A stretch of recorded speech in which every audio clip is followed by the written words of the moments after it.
Welcome, everyone. This is the November 29th meeting of the Carrboro Town Council. Thanks for coming out tonight. I hope you have plans to stay warm later when you leave. It's going to be a chilly one. And on that note, well, just note that there will likely be a white flag night tonight, so folks who don't have shelter will be in a pretty rough spot. I know that our local social service agencies are collecting blankets and other supplies, so if you have things to offer to IFC in particular, please do consider doing that. Council members, one change to the agenda. You probably noticed that one of the consent items, the one related to the call for projects for the MPO, actually requires us to make some decisions. So it shouldn't really be on the consent agenda. So we're going to move that to other matters, top of the other matters section of the agenda, if there's no objection to that. Sorry, Jamie, what number is that? On the originally posted agenda, it was consent item 6, I think. It's the one on the MPO call for projects, yep. Regional flexible funding. But we actually need to have some discussion with staff about that item. So that will be other matters number 1. Oh, and mine it's 5. Okay, got it.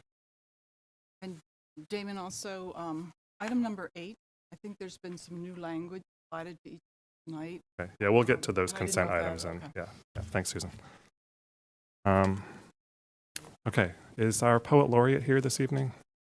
Or is there a poet here this evening? Any poet? Any word from our poet laureate? I have not heard any word, but she was notified that the meeting was. I'd be running a little late. Okay. Ron, do a poem. Not sure you want me to do that. I do. All right. In that case, we'll proceed. Just a couple of just quick acknowledgments. I know folks are aware that there was an evacuation of Carrboro High School today. I just wanted to, Madam Manager, appreciate the police department for their coordination with the school district and keeping everyone safe and getting everyone home and investigating what's going on today. So thanks for that. Also, folks may have heard that there was a small fire today at Neil's Deli downtown. There was some minor damage. It sounds like everyone's okay, and sounds like Sheila's planning to open up again very soon. So just hope you'll get out there and support Neil's Deli when the opportunity arises. Okay, we are going to proceed to the first item on the agenda, which is announcement of upcoming meetings. Madam Clerk. Good evening, Mayor and council members. A few upcoming meetings we have is the Carrboro Tourism Development Authority meeting, and that'll be on Monday, December 4th. And that is from 3 to 4 p.m., and they meet virtually. We also have next week our Town Council organizational meeting, and that's next week, December 5th at 7 p.m. For further meetings that are happening in the month of December, I would like to refer you to carboronc.gov for the county. Thank you so much, Madam Clerk. There will be a smattering of meetings between now and the end of the year, and I encourage folks to look at the town's calendar on the website, as the clerk said. Our poet laureate has arrived, thankfully. Thank you so much. Liza Wolf-Francis, will you please start us off? Thank you.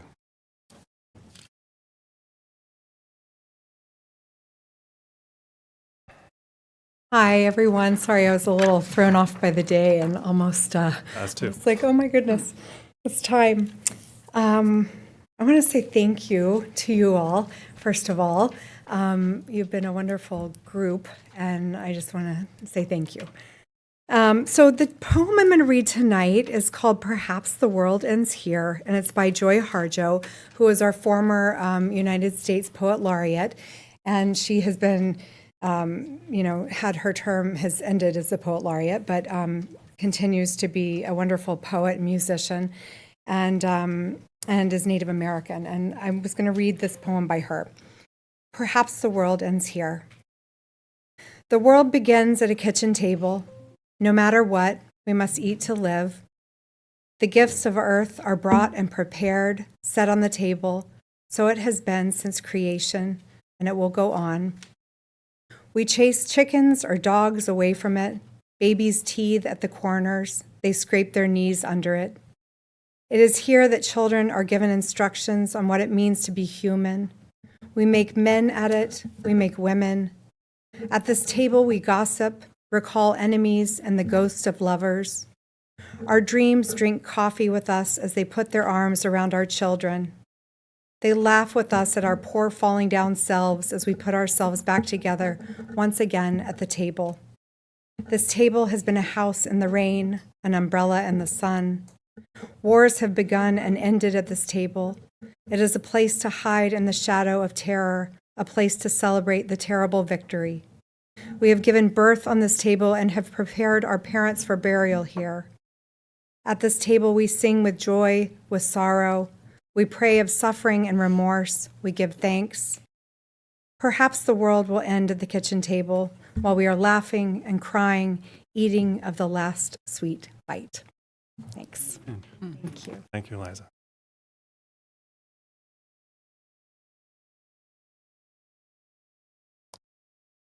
All right, next up we have our public comment period. I just am going through the list of speakers who have signed up and trying to sort everybody into the things they've signed up to talk about. So bear with me just here for just one moment.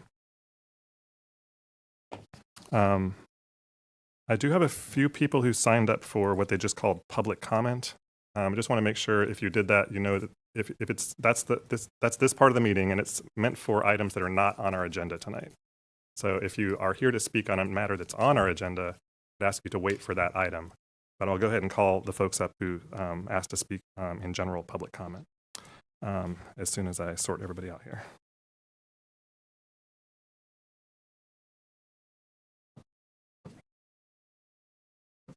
And so I'm just going to go in the order people signed up, and I'll start with Susan Lyon-Stone. Welcome. And as Susan's coming up, I'll remind those of you who may be new to this that we do ask our speakers to stay at 3 minutes or less. And I'll have a little timer going on my phone. Is there a timer up here I can look at? No, but I'll just wave at you and I'll make hand signals. All right. That sounds great. Okay. My name is Susan Lyon-Stone. I live at 112 Rock Spring Court in the Spring Valley neighborhood.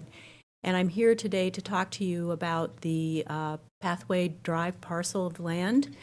About 24 years ago, the then Board of Aldermen were requested to sell that land to the developer of Waverly Forest.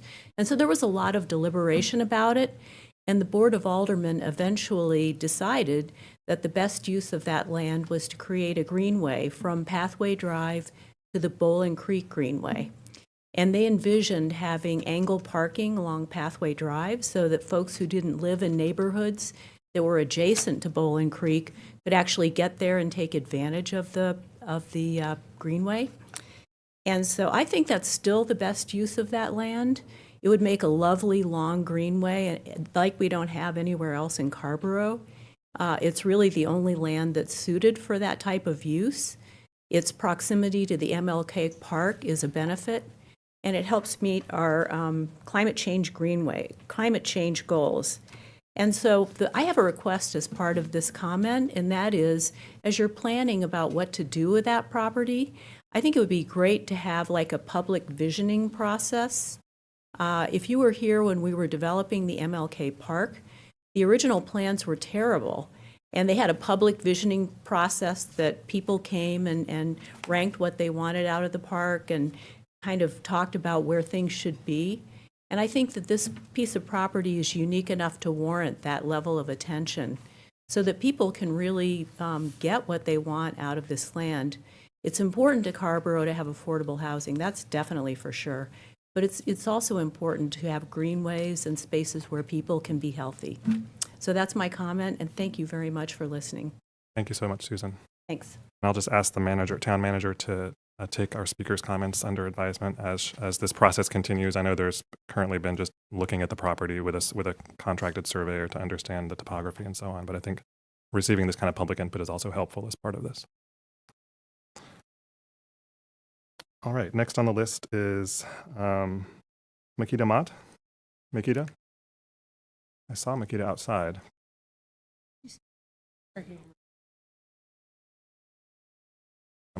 Great.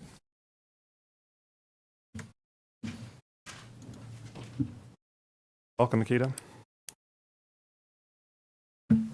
Just hit the play button there.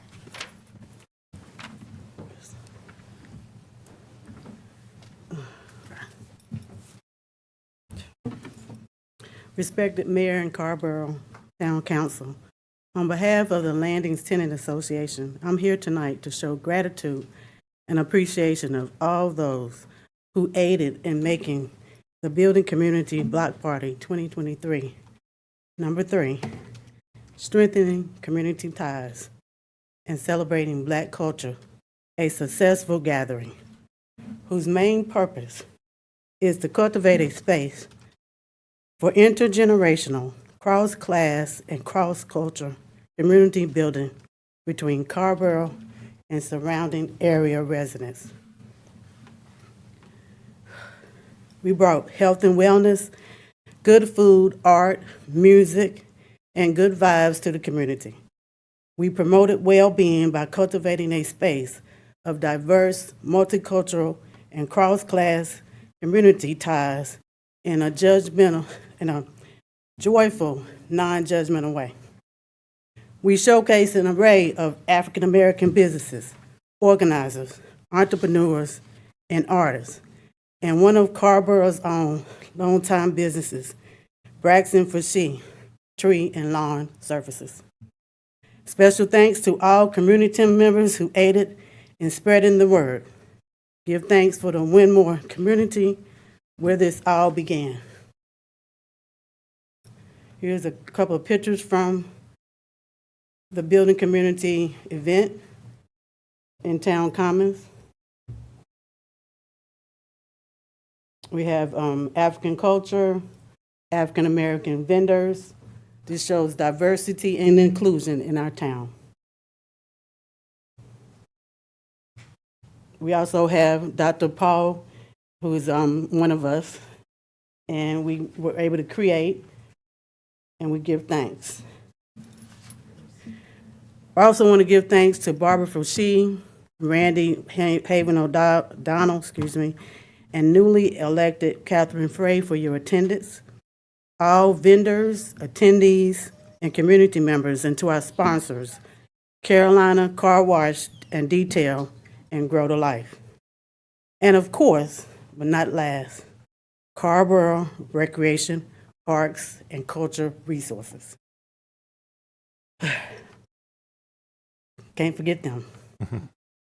We look forward to the town of Carrboro continuing supporting this vast commitment and effort of a Black-led community gathering to aid in fostering racial diversity and inclusion in Carrboro. Peace, love, fellowship, and community. Remember, Black Lives Matter every day. See you in 2024. Perfect timing, Makeda. Thank you so much for sharing the pictures from the event, too. Randy, go ahead. Yeah, I want to thank Makeda again for sponsoring the event with the Landings Tenant Association. It's one of the few groups that are representing tenants, and I just take great joy in knowing that they're working with our Recs and Parks Department. So not only thanks to the Tenant Association, but also to the Recs and Park Department for working hand in hand with them. Thanks, Randy. Next on the list is Marilyn Pinschmidt. I hope I got that right. Marilyn?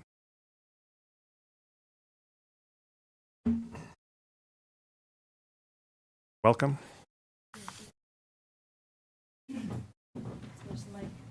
Right up there at the podium. Yep.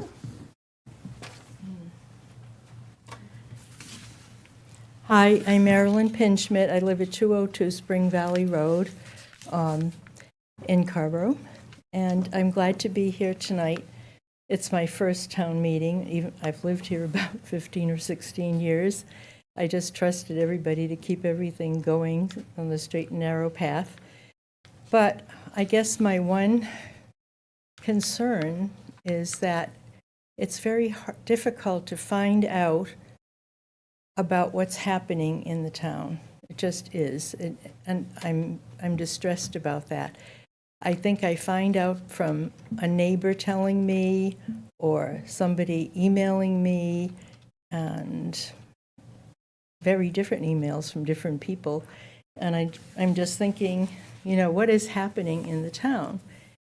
And I think the first speaker, I think it was Susan, made a very good point. When you have a big project like the one on Pathway, which affects our neighborhood big time, I think that people should be allowed to participate in the process by having an open forum. And I think that that would help everybody to get the right thing done. As she said, that worked with the park. And the park still doesn't have good trees, by the way. When I walk in it, I'm distressed that we paid all that money for those trees and they're dead. But anyway, so that's basically what I would like to see, is just inviting people, especially the people that are affected by the things in our neighborhood, to be able to come together and in a forum like this and be able to tell what they would like to see there. I know there are many opinions, and I'm glad to see you all, because sometimes we just don't know who our legislators and organizers are. So thank you very much for allowing me to speak. Thank you so much for being here tonight, Marilyn. And Madam Manager, again, I'll just ask that you include Marilyn's comments as the staff continues this process on the Pathway Drive parcel. And perhaps if it's okay with Marilyn, reach out and make sure she has a link to the website on the town webpage about that particular issue. I think there's a page dedicated to that.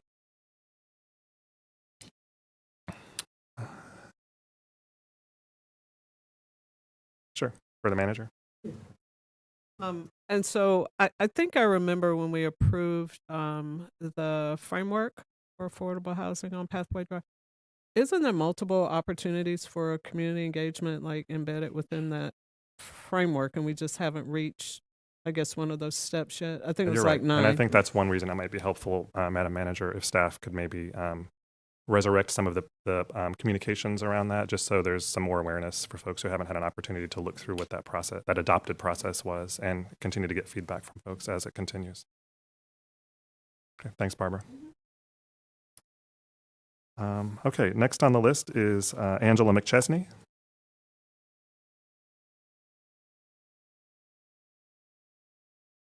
Thanks, Angela. Okay. For folks listening at home, Angela's going to submit her comments in writing, which I appreciate very much. Next is, I'm going to mispronounce this horribly, but I'm going to say Hassan Wahid. Welcome. I love to get that right. Yeah, thank you. Thanks for being here tonight. Yeah, thank you for having me here. I just had a question, really, more than a comment. First, I want to talk about the pathway, and I echo the comments about the openness. And in that regard, I just wanted to ask around, to avoid a conflict of interest, does the surveyor is potential builder or not?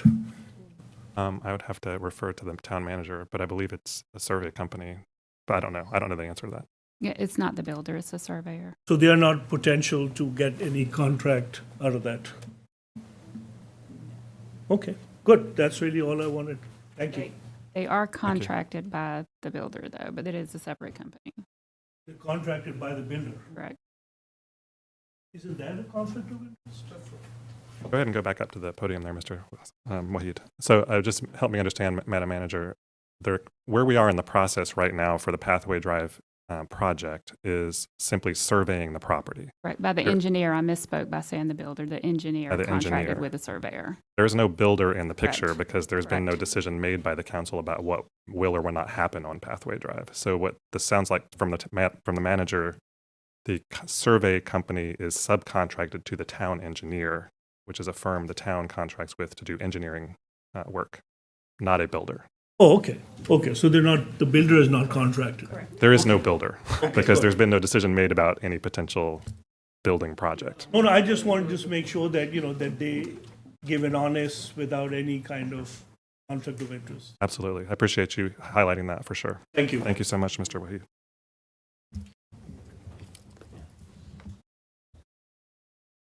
Okay.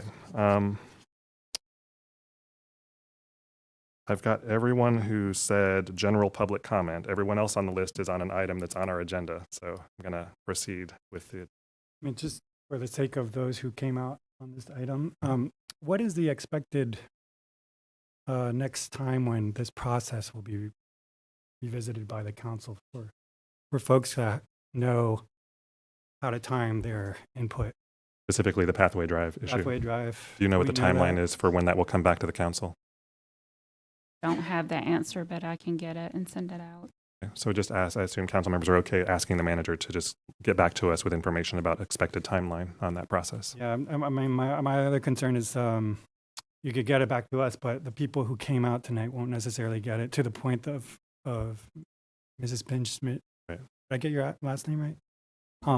Information not being available. So Right. So I think, if I remember correctly, Marie, the staff, back when this process was first adopted and we started sort of going down this process, started collecting contact information for people who expressed interest in learning more about it. And I believe the idea was that as the process continued, staff would continue to keep folks informed through that email list or whatever about where the process is. So maybe confirm that that's still the plan, to keep people informed and offer folks the opportunity to sign on to that email list.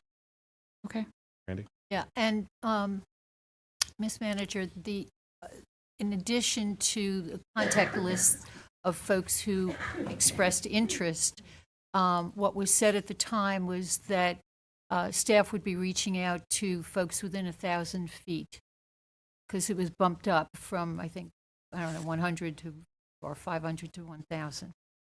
I think just maybe go back and talk with Anne Marie about what was the approved process and make sure everybody's on, kind of aware of what that is. Okay. Thank you. Okay. Everyone else I have is on a topic on our printed agenda, so we're going to proceed to the consent agenda. Madam Manager. Thank you, Mayor. Good evening, council members. The first item on the consent agenda is the Affordable Housing Special Revenue Funding Recommendation. This agenda item is for the Town Council to consider approving the Affordable Housing Advisory Commission's recommendation for one nonprofit application to the Affordable Housing Special Revenue Fund. The next item is the Climate Action Grant Submissions Update. This item is to update the council on town participation and collaboration climate action grant submissions related to implementation of the Energy and Climate Protection Plan, Community Climate Action Plan, and Comprehensive Plan. The next item is to request to set legislative public hearings for conditional rezoning at 1307 West Main Street and associated text amendments. The town has received a petition to rezone property at 1307 West Main Street for the development of a 5-story multifamily residential project. The application includes a request for a text amendment to increase the maximum building height from 50 feet to 65 feet. The town council must receive public comment before considering these requests. Resolutions setting the public hearings for the rezoning and text amendments and directing staff to prepare an ordinance for the text amendment have been provided. The next item is resolution supporting an application for a 2024 Road to Zero Community Traffic Safety Grant and advancing a Carrboro Vision Zero initiative. This agenda item is to request the Town Council consider resolutions in support of an application for the National Safety Council's 2024 Road to Zero Community Traffic Safety Grant and to commit to a Vision Zero goal. The next item is supplemental agreement with NCDOT and amended project ordinance for Homestead Road, Chapel Hill High School multi-use path project. This agenda item is for the Town Council to authorize the Town Manager to execute a supplemental agreement with the North Carolina Department of Transportation to add $201,116 of additional funds to the Homestead Road, Chapel Hill High School multi-use path, and to amend the project ordinance. The next item is a resolution supporting Orange County contract for design services, consultant services related to development of a master plan for the Green Tract. This agenda item is to request that the Town Council adopt a resolution of support for Orange County's Green Tract Master Plan Design Consultant Services. The next item is a resolution requesting reduction of speed limits on Old NC 86. This agenda item is to provide the Town Council with an opportunity to adopt a resolution requesting NCDOT to consider a speed limit reduction for Old NC 86. The final item is a resolution to award American Recovery Plan Act funding the race and equity initiatives. This agenda item is for the town council to approve the financial assistance project to help Carrboro families as recommended by the Racial Equity Commission. And there was a modification to the resolution that's been distributed to all council members. And if there are questions, we'll be happy to take those and move those to other matters. Okay, thank you. So we'll just note, council members, there is a slightly amended version of the resolution for that final item on the consent agenda. It should be at your place. Barbara, you had a question. I don't have a question. I was going to move the consent agenda minus 5 and 8. Minus the MPO thing. Sammy, I thought Sammy said. Minus 2, 3, 5, and 8. Oh, 2, 3, 5, and 8. Minus 2, 3, 5, and 8. And is number 8 the one about the ARPA funds? No, this is a revised agenda. Let me make sure that we're talking about all the same items. Item number 2 is the climate action grant submissions update, Sammy. Number 3 is the scheduling of a public hearing for rezoning. Item number 5 is the agreement with NCDOT regarding Homestead Road, Chapel Hill High School. And number 8 is which item? ARPA. The ARPA Resolution, funds. ARPA. Gotcha. Okay, Susan. Sorry, Damon, I need to pull number 9 briefly for some. Which is which item? Can you? Look at sorry. the revised. Sorry, it's the ARPA item. It's the ARPA. Oh, yes. That's now You've number 8. got it. Sorry. We had this last minute. Sorry, everybody. We had this last minute change to the consent agenda because of that item needing to be pulled. So that's the confusion about the numbering. So I think we worked it all out. All right. So we've got 2, 3, 5, and 8. And we'll start with item number 2. I think that's Sammy. Yeah, I just want to give gratitude to staff they're tapping into the ARA funds. And I just saw the response to my question over email. I just want to make sure that we are also taking advantages of other aspects of that program. Specifically, there's some direct-to-consumer tax credits and grants, and the way in which local governments can leverage that is by maximizing outreach and education about those benefits being available. So I want staff to be aware of that. And the other aspect is that some of these funds are going to be routed through the state and state energy offices, and the opportunity for local governments to engage in that is to coordinate and advocate for what we need with our state policymakers. So I would like to refer those 2 specific requests to our climate action team to further look into what these opportunities are, so they could make those recommendations to either the council or staff on what makes sense for us. Got a motion, Sammy, along with approving item number 2? Yes. Seconded by Susan. Do you understand the motion, Madam Manager, Madam Clerk? Referring those 2 items Sammy referenced to the climate action team. All in favor, say aye. Aye. Aye. Opposed? So item number 2 is approved. I think I heard Barbara suggest she wanted to move the remaining items that we hadn't pulled. Yeah, let's do that. I'll second that one. So that'll be items 1, 4, 6, and 7. So it's moved by Barbara, seconded by Eleazar. All in favor, say aye. Aye. Any opposed? Those items are approved. So we'll move on now to item number 3, which is the request to set a public hearing for a rezoning on West Main Street. Sammy?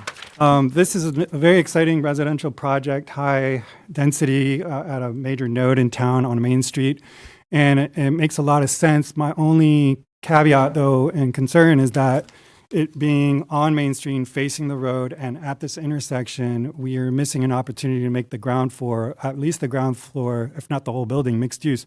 But my interest is right now the ground floor. And unfortunately, the rezoning that's being sought does not allow for commercial. So the next best option is to make a condition that the ground floor be made such that it could allow, or it could be flexible to allow commercial or residential. And I had the opportunity to speak with Jim, and he said, some of the factors that would need to be in place are 1, ceiling height being 12 feet, and 2, a fire buffer. And maybe, Jim, I also had that other question in terms of the height that's being asked here. Would it make sense to make it higher to allow for that ground floor? Have you had a chance to look at that? So I want to make sure that we're not treading into ground that is problematic procedurally because this is a conditional zoning request. So therefore, there is a quasi-judicial element to this request. Oh, I thought it was legislative. Well, there's both. It's a conditional zoning, so it's kind of both legislative and quasi-judicial elements. So we need to be careful about getting into discussions. Actually, that's why I called Nick earlier to make sure. I know. I appreciate it. Busy with But my. I just want to suggest that we not be having a dialogue here with, Yeah, for example, potential absolutely. applicants and that Totally kind of thing. understand. But do you understand my interest I do. here? So I guess if council members don't object, I would ask that we.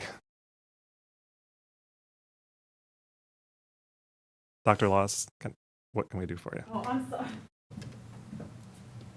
Okay. If council members don't object, I'm fine with Sammy's, comments being shared with the advisory boards as part of the process when this gets referred to the advisory boards as we set this public hearing date as part of this resolution. Are there any objections to Sammy's questions being raised as part of that discussion in staff's presentation? Yeah, and I guess one of my questions is that we're approving of a specific height tonight to be considered, presuming that advisory boards give feedback that would need to be amended. That would be possible, correct, Mr. Attorney? Oh, no. Or Miss? I think this is going to have to get into the mix of the advisory board process, and before they're, and I think actually I'll just say by the time it's there, Sammy, you'll have a great opportunity to actually participate in that process. So as we all will. So right. But tonight we're being asked to refer this, and I just want to make sure that in that process, this could be amended in a way that would allow for that. So there's a specific rezoning request by an applicant to the town. We're being asked tonight to schedule the public hearing for that request and to refer it to the appropriate advisory boards. I think the advisory boards will have sort of free reign essentially in terms of the matters they want to discuss with respect to the proposal. Okay. And I think if it, Mr. Attorney, maybe you can help me understand to Sammy's point. If the proposal then changed significantly in some way that altered the nature of the request, of the zoning request, it might have to get some further review by staff or have another hearing, but it can be done. Okay. I think is what I'm saying. So with that, I'd like to at least include my request that specifically as we're referring the resolution that refers these to the advisory boards, that the council requests that they look into the opportunity for commercial ground floor. So I'll move that portion of this resolution with that amendment. Okay. And I'll go ahead and move Amy the has rest moved the of it. resolution in the packet for item number 3 with the addition that the advisory boards be asked to consider the potential for commercial uses on the ground floor of the project. Is there a second? Seconded by Danny. All in favor, say aye. Aye. Aye. Any opposed? Matter passes unanimously.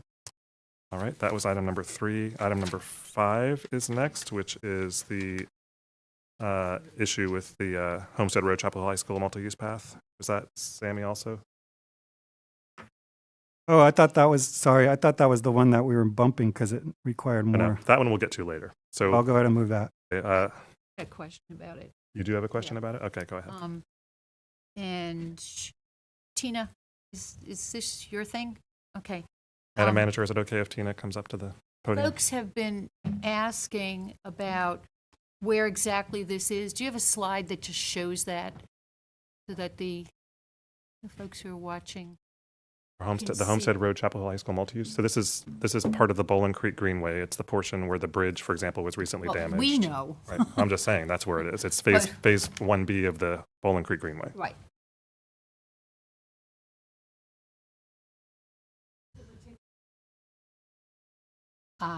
Okay.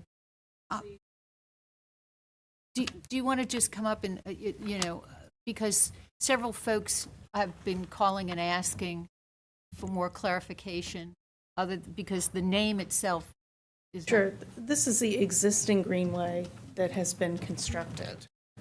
This is money that the town had earmarked for the project, but for whatever reason, hadn't actually been added to the project by DOT. And we have been working for a number of years to try to finish this step so that we can then request it for reimbursement. It's no change to the physical project that there is now. Thank you, That's what's meant by closeout. Yes, yes. Thank you just for underscoring that. Thank you, Randy. Thanks, Tina. Is there a motion to approve item number 5? So moved. Second. Been moved by Eleazar, seconded by Randy. All in favor, say aye. Aye. Opposed? The matter passes unanimously. Next item is what I believe is now numbered item number 8. This is the ARPA resolution. Yeah, here, thanks. It's a very quick comment. I just wanted to reiterate and affirm in some of the recommendations from the Equity Commission, it was suggesting that the criteria include 3 family member threshold. And I just wanted to make sure that we not make it so that single family parents don't benefit from this money too. So it's just a comment and recommendation. With that, I'll move this. And actually, I do have one further comment that had to do with the previous item. Let's deal with this motion first. Is there, before we, I know Susan has more comments. Is there a second of the resolution? And moved by Sammy and seconded by Eleazar to approve this amended version of the resolution. Susan, you have a comment, question? Yes, I do. I had a question a little bit in terms of the process, and council will be have an opportunity tonight to be raising a few questions for Racial Equity Commission to consider as they continue to develop the project. Would that be appropriate for me to be doing that this evening, or?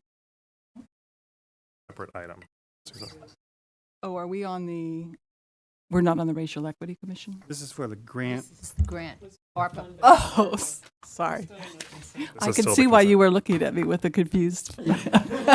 Susan, I just want to let you know that there is a revised agenda in front of you. And so that's why you might be getting confused on the numbers. That's what I was trying to tell you. Got you. Yeah. Thank you very much.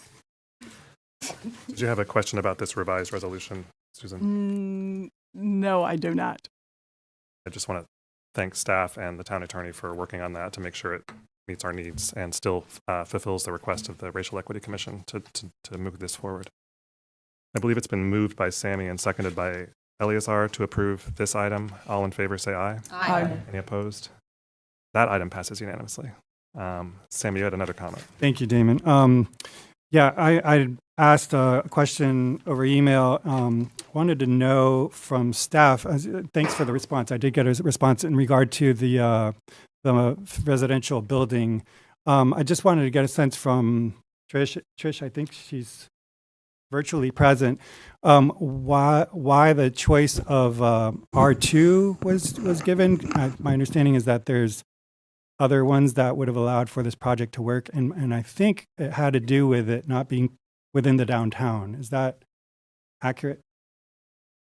Can I suggest that, given that this is a consent item that we've approved, that maybe we get an answer to that from staff over email? Is that okay? Okay, well, the point I want to make is that this is on the boundary of a commercial district that is a district that allows for strip malls. And I think the opportunity that we should take advantage of is recognize that it's contiguous to a business district already. And what we want to seed here isn't a whole connecting between these two nodes of commercial that is residential, but rather ideally mixed use. And I would very strongly encourage the future council to really take that seriously as this decision is made. This is kind of like setting a precedent. We want to really ideally make this mixed use. Thank you. Yeah, thank you, Sammy. And I think you did share that by email, but if you haven't, will you send that comment to staff as well, just so Sure. they have it on the record? All right. We are now going to move on to our public hearing, Madam Manager. Yes, this is a quasi-judicial hearing on a reasonable accommodation request for 504 Davie Road. This agenda item is for the town council to hold a quasi-judicial hearing and consider granting a reasonable accommodation for construction of an access ramp property at 504 Davie Road. Marty Root, our development review administrator, is here to present on this item. Thank you. I think so. Nick, do we need to swear in for this? No, you have to. I'm asking. Oh, you're asking. Oh, I'm asking if you want I'll to. ask for a motion. oh, swear. So Okay. let me, hey, I'm sorry, Madam Clerk. Let me get to open the public hearing before we do any oaths and all that. I have one procedural matter to get to before we do that, and that is Councilmember Slade is asked to be excused on this item for a potential conflict of interest. Appearance of conflict. Appearance of conflict of interest. So I ask for a motion from council member to excuse him from this item. So moved.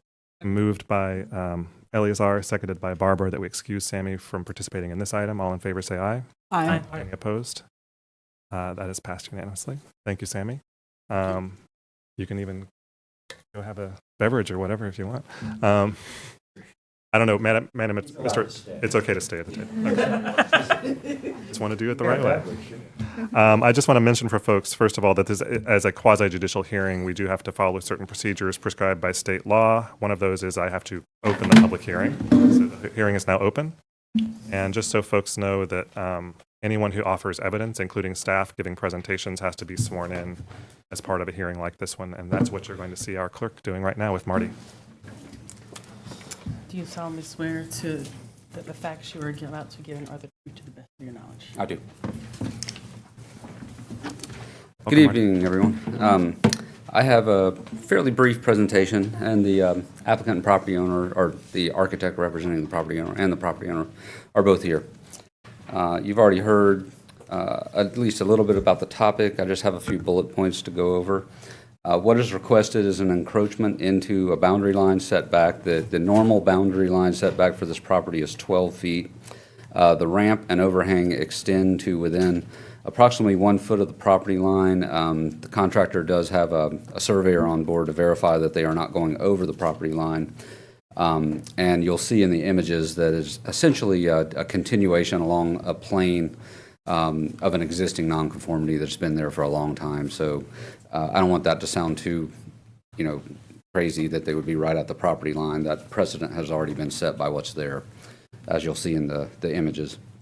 And yes, we are conducting a quasi-judicial hearing in accordance with Land Use Ordinance Section 15-97. Construction is being done in a manner that provides an ADA-compliant means of access, and considerations listed by the applicant for needing to construct in this particular location are provided in the applicant's materials, which was included in the information sent to Town Council. I have that information available if you want to pay attention to it or zoom in on any particular matters.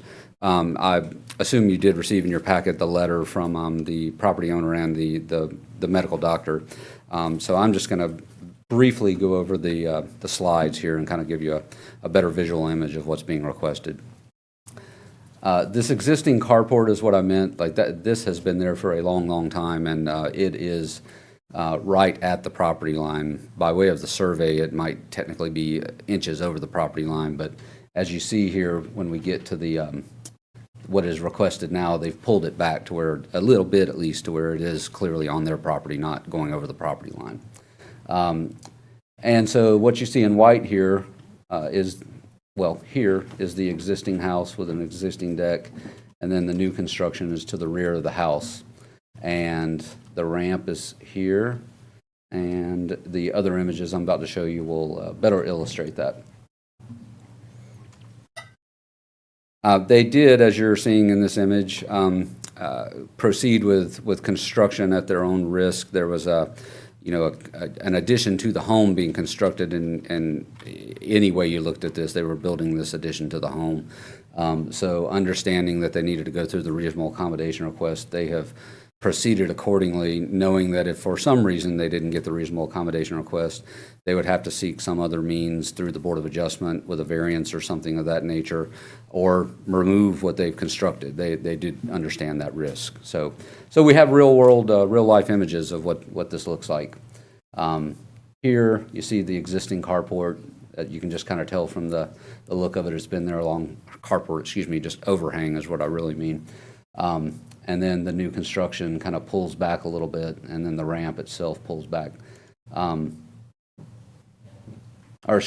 me correct. Here's the old carport overhang area that extends further out, and then you can see in this image better how they've pulled it back.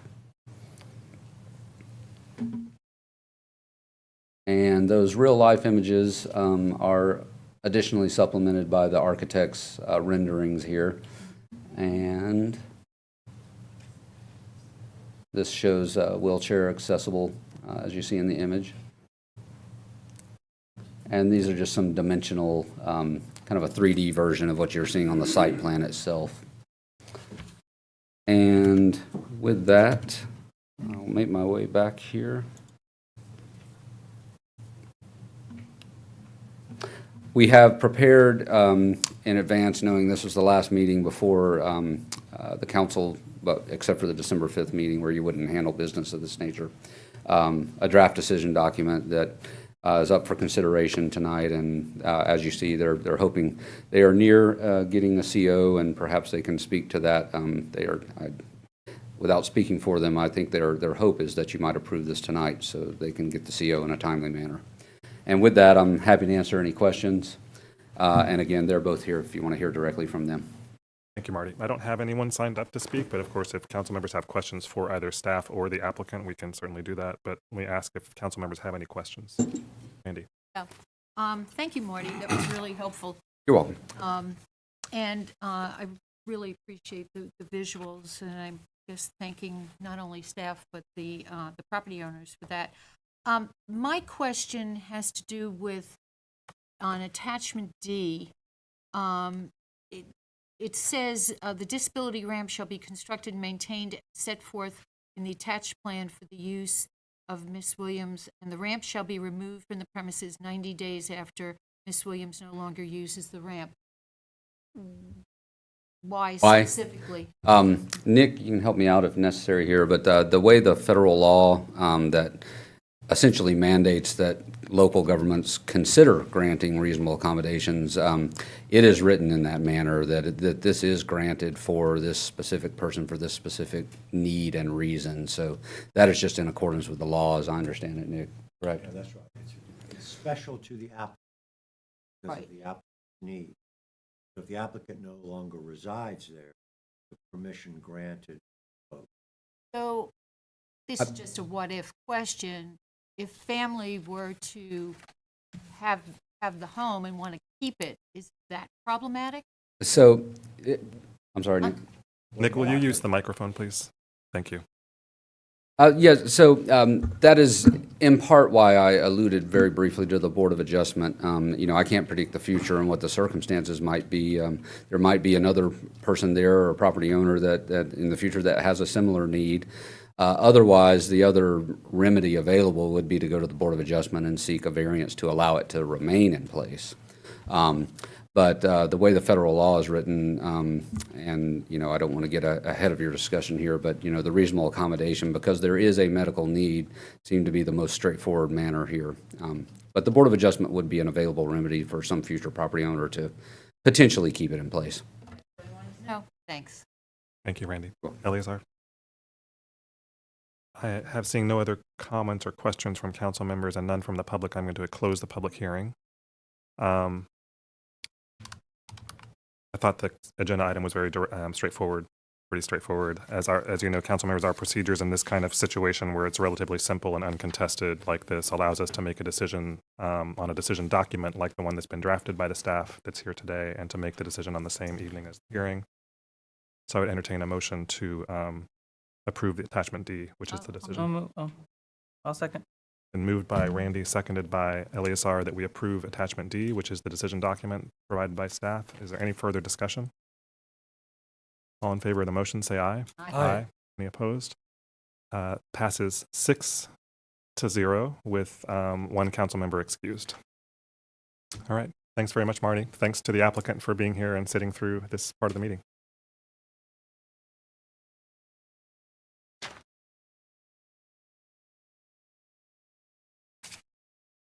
Okay. Madam Manager, I believe our first item under other matters is the one that we moved down, which is the call for projects for the MPO. That's correct. Okay. Thank you. This item is a consideration of transportation projects for regional flexible funding. This is a continued item. This agenda item is to provide the Town Council with additional information about the call for projects for regional flexible funding and an opportunity for further discussion regarding the selection of projects to be submitted for consideration for funding. Tina Moon, our planning administrator, is here to provide a quick overview and is available for any questions. Thank you. Welcome back, Tina. Council members, just a little bit of a preview here. So staff has a presentation. We do have a few people signed up to speak on this item as well. So I want to just let you know that so we can get to them sooner rather than later, and maybe hold your questions, unless you have questions directly for Tina about kind of understanding her presentation. But we do want to make sure to get to the members of the public who are here to speak. So, Sure. Tina, welcome. Thank you. Thank you for that introduction. I'm looking, I think most of you were here at the last meeting when there was a discussion on this item. There was a consideration of submitting 2 new projects. One would be Bowling Creek Phase 2, which would be the next logical one in sequence. The other, a compilation or a bundle of a couple of projects in the bike plan. And then to submit additional funding for a project that we have lost some funding due to rescission. And there was discussion. Part of the discussion was the idea that next year there would be another call for projects, and so that projects that were perhaps not included this year could be considered next year. As we received additional information from the MPO, we realized that that was in fact not the case. This call for projects is for FY 25, 26, and 27. It's a 3-year call. The next year's call will be for FY 28. So with that, we felt it appropriate to come back to you and offer some potential options as well as some discussion. The options that have been laid out in your packet are 3. The first one would be to stick with the same projects that you identified and voted on at the last meeting. That's Bolin Phase 2 and the compilation or the bundle of bicycle projects, which includes the contraflow for Shelton Street, a kind of pedestrian lane on East Poplar that's kind of a parallel track, and then a contraflow on Maple, which would better accommodate bikes over by the 203 project. Option 2 would replace Bowling Creek Phase 2 with Bowling Creek 3-4. And as you'll note, this would be a federally funded project, so there is a 20% local match, so there's a cost difference, a cost implication difference there.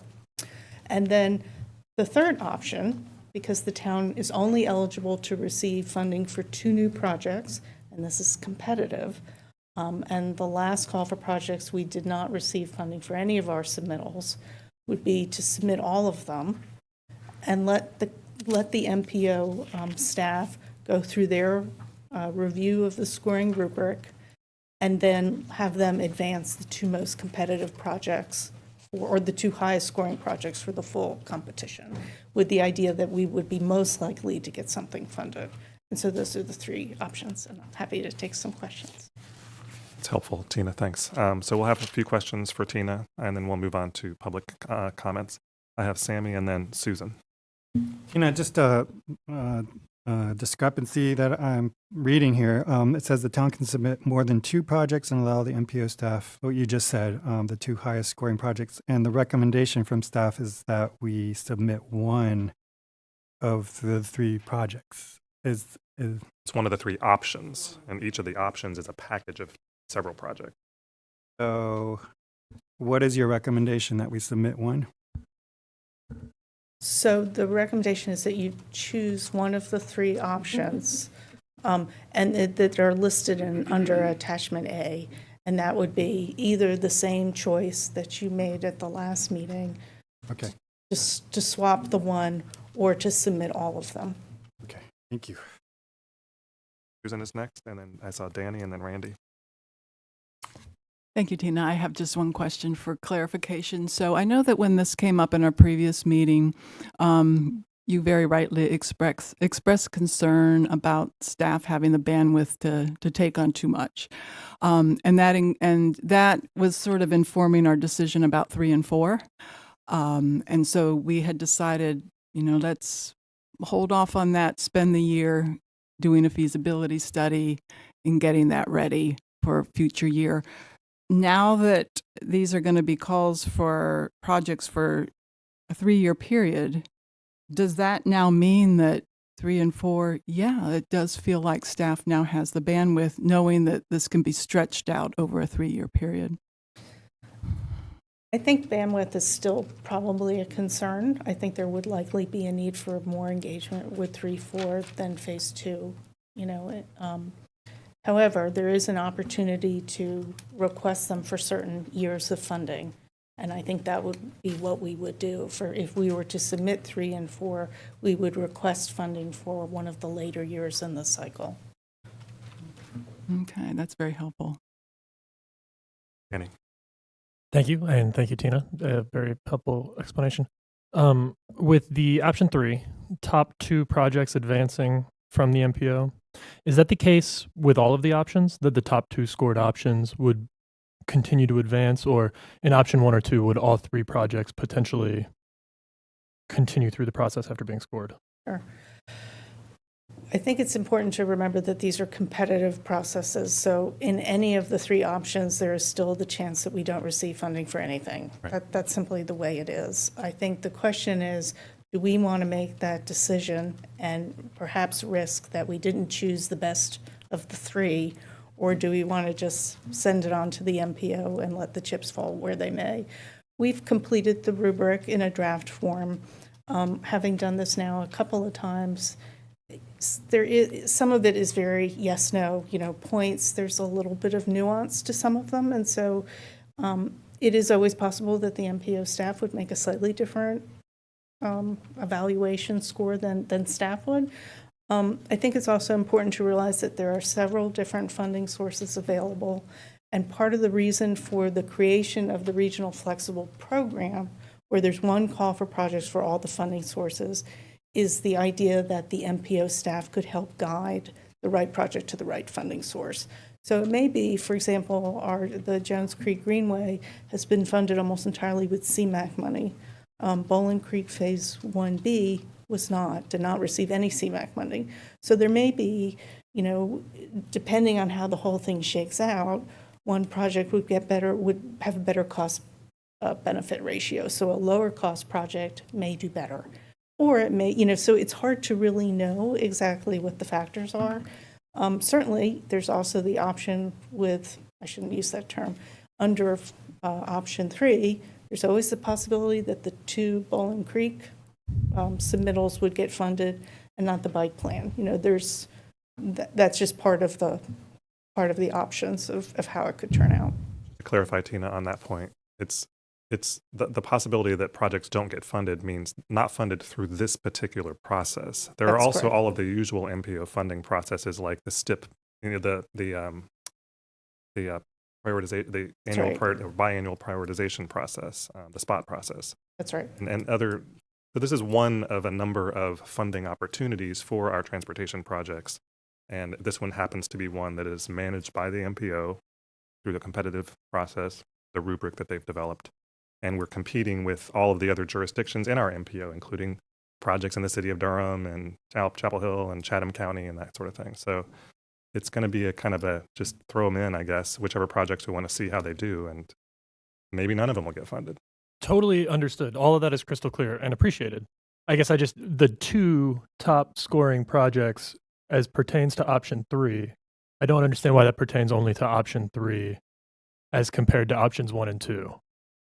So for options 1 and 2, we would only be submitting 2 new projects, because we were thinking that the bike plan projects would be submitted as a bundle. So as I read the resolution, But then there's the Tina, South Greensboro. Yeah, so as I read the resolution, Tina, each of the 3 options has, option 1 has Bowling Creek Phase 2, bike plan project, and the South Greensboro Street sidewalk. But that's an existing project. That would That's be treated separately. that would be adding funding to an existing project. So that one's not in sort Yahtzee. of danger. That's right. Gotcha. So the same for option 2 is phases 3 and 4 in that case, bike plan project, and then sidewalk is treated. A separate, yeah. Okay, that's Perfect. Understood.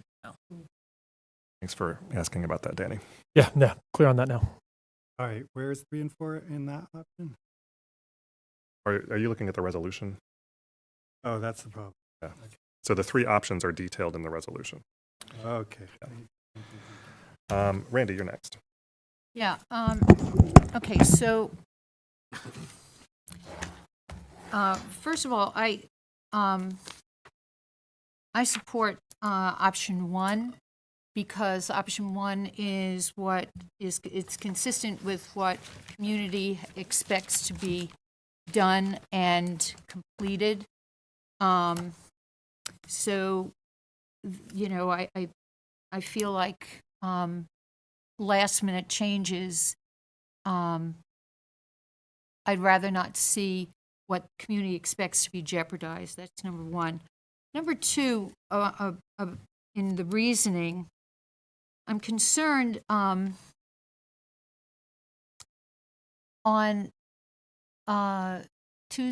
yesterday, I received a copy of the engineer's report regarding the Bolin phases 3 and 4. And the report came out September 28th. And I spent time yesterday and today reading through it. And there's environmental concerns that we have not discussed.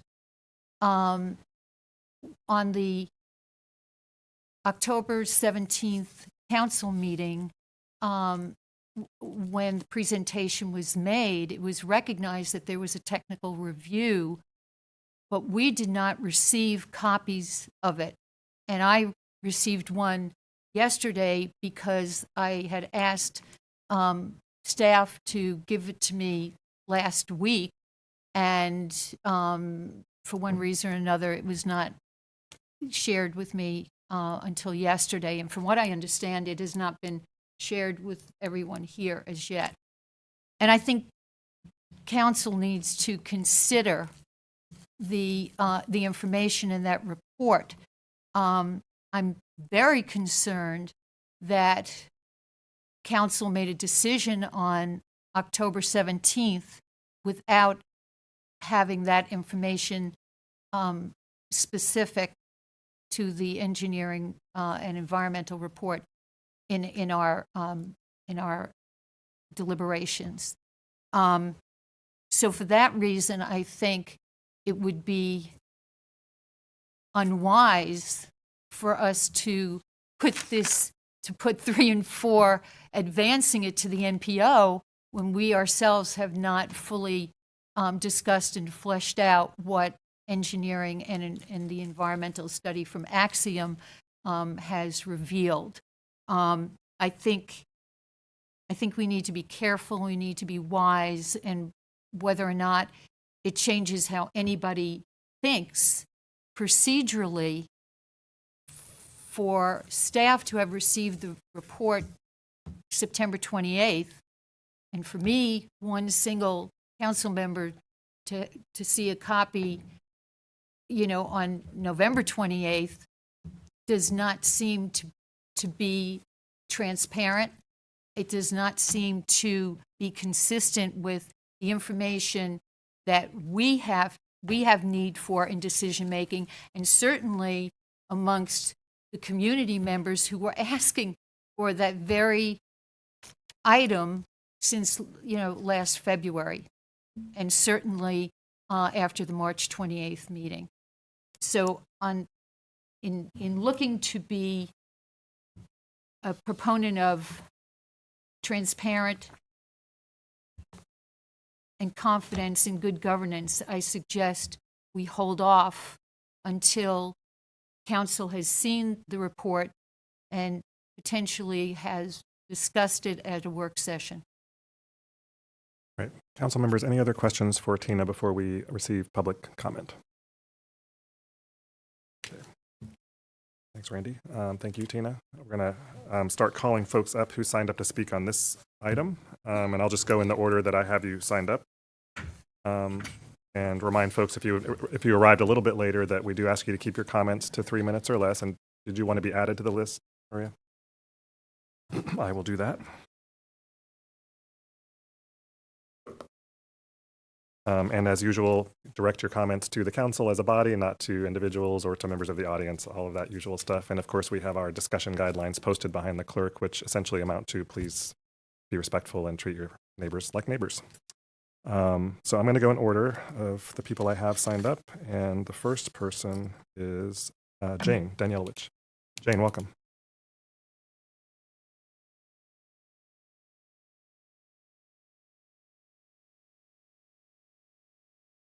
Hello, my name is Jane Danielowicz. I live at 110 Waverly Forest Lane it says Chapel Hill, but it's Carrboro. Anyway. It's very annoying, but anyway, there it is. I just wanted to say good evening and thank you for the opportunity to speak. I'm going to speak about the three options offered for the regional flexible funding for 2025 to 2028. The agenda notes that only one of these options can be accepted. Thank you for the discussion. I'm sorry I don't really understand about the MPO and other kinds of things. That was helpful to have an introduction. I was just working with the agenda. I'm not a council member. And I just want to reiterate what one of the earlier speakers said. It is extremely difficult to get any information from the town about what's going on. I live very close to the Pathway parcel. I have never been contacted, ever. I have signed up for every single email website that's possible.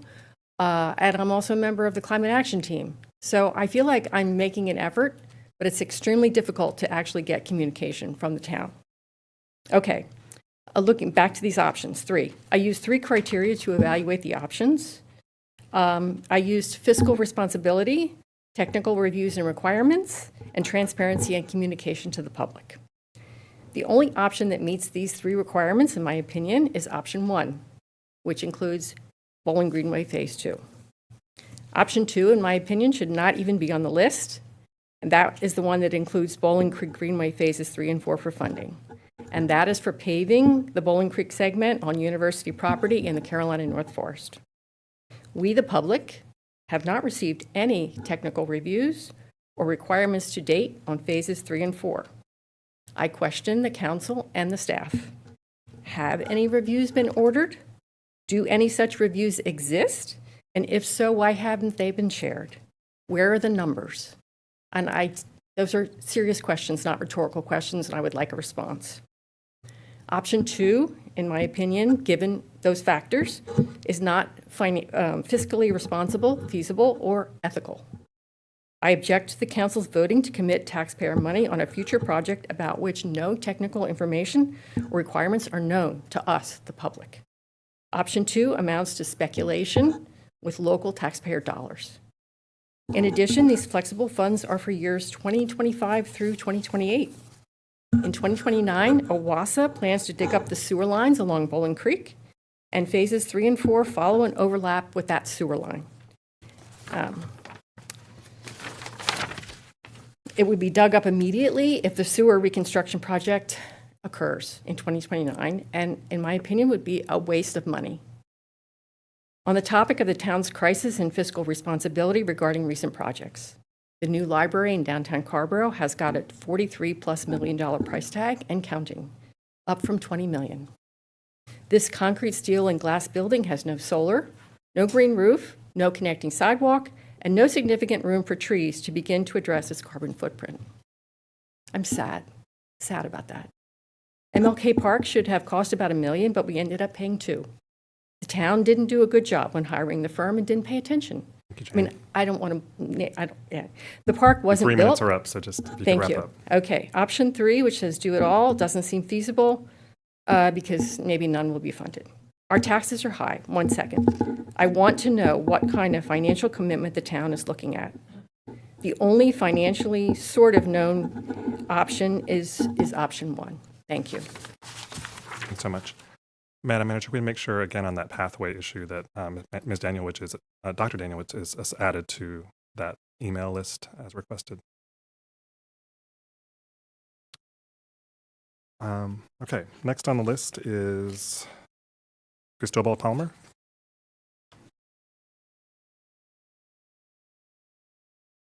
Welcome, Cristobal.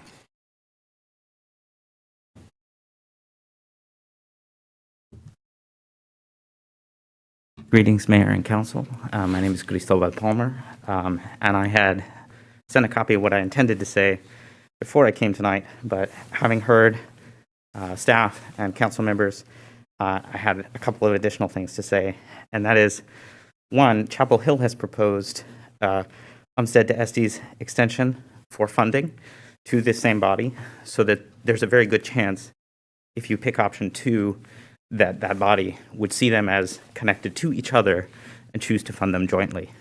So I just wanted to bring that up, that you should consider that as you consider this. And I would also like to, let's see, where did I?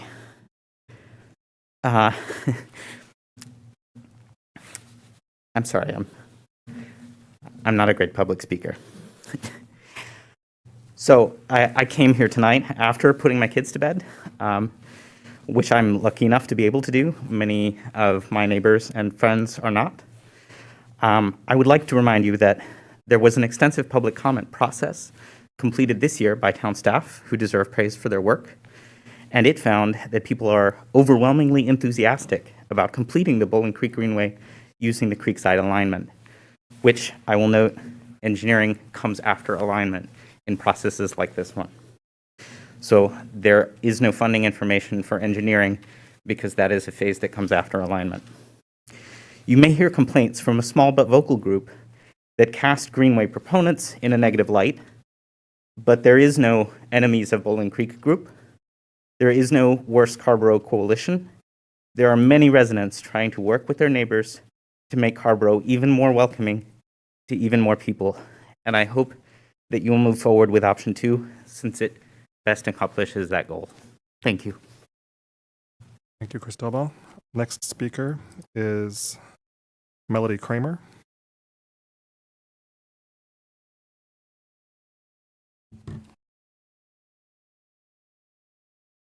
Welcome, Melody. Thank you, Mayor. Thank you, Council. My name is Mel Kramer, and I live in Carrboro with my family. I'm here on my own volition tonight. I want to reiterate to the Council how excited so many of us in Carrboro are about both new opportunities for affordable housing in our community and your approval of the Bowling Creek Phases 3 and 4 Creekside alignment. Tonight, I am asking you to move forward with option 2 of the MPO funding, which will continue to move phases 3 and 4 along. You will likely hear, or have already heard, people tonight expressing their opposition to the Greenway in the earliest stages of assessing town-owned land for affordable housing opportunities. There will be attempts to stall and block these projects from every possible angle, at every possible decision-making point. We know this from blog posts, emails, newsletters, and statements at council meetings. But your vote for the Creekside alignment was made with input from regulatory agencies, town staff, and an overwhelming majority of our community. Over 1,100 people signed a petition urging you to move forward with the Creekside alignment. Just lost my place. And by a large margin, Carrboro residents recently elected new council members that were unabashedly enthusiastic about both affordable housing opportunities and completing stages 3 and 4 of this Greenway. The Creekside alignment has been selected to design, and now we must work to fund it. We are truly excited and grateful for you championing these projects and urge you to move forward with putting 3 and 4 in for funding as quickly and efficiently as possible. I was so pleased at that October 17th meeting with so much enthusiasm for Carrboro leading with yes and instead of no but. And I can't wait to see a Carrboro where we do that. Thank you. Thank you, Melody. The next speaker is Terry Buckner. Terry, welcome.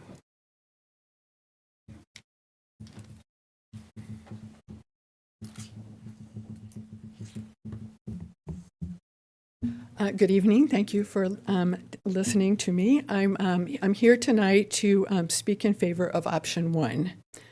On September 28th, prior to the October 17th hearing, Sungate submitted to the town a conceptual master plan review of the Bowling Creek Greenway, which was referenced only once in the public hearing.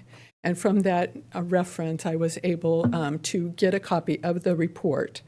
This study has not been posted to the town's website, but it did determine that a buffer authorization permit would be required for the Creekside alignment to be considered allowable. The specific quote from the report is, "The Bowling Creek Greenway is considered an allowable activity," and that's per the town's LUMO. However, a buffer authorization permit will be required for the buffer impacts, and that is a state permit because will be required for the buffer impacts.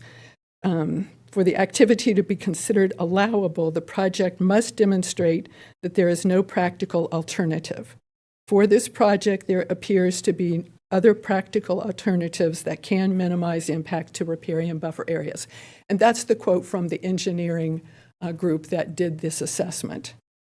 The bottom line from that report is that this direct quote, consideration should be given to locating the greenway further away from the stream bank, 50 feet or more, to provide a natural buffer to allow the stream to continue to evolve and make the greenway trail more resilient and potentially require less maintenance. This does not necessarily mean the upland forest alignment is a better option. However, the creekside alignment may need to meander out of the Owasso easement in areas where the easement is close to the stream bank. So there's work to be done. And in my experience, work comes before design. Design is the drawing, and it's the plan that goes forward. Sungate outlines multiple other actions the town will be required to undertake in order to obtain the needed federal and state permits before phases 3 and 4 can proceed to a design phase. Based on this technical report, I encourage you to support option 1 tonight and pursue the background work needed for phases 3 and 4 of the Greenway before you request MPO funding for that portion of the Greenway design. Proceeding with a funding request to the MPO in the absence of the technical studies needed to produce a viable Greenway design could put the MPO and the town in an awkward public position and risk wasting state funding. Thank you. Thank you, Terry. The next speaker is, I'm sorry if I'm having trouble a little bit with reading the name. I want to say Colleen, but that may be wrong. And the last name starts with K.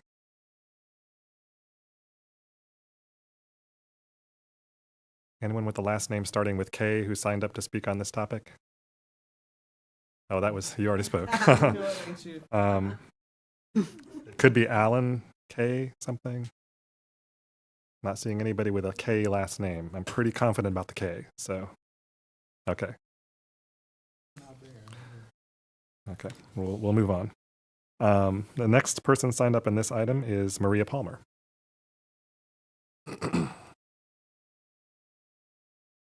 Welcome, Maria.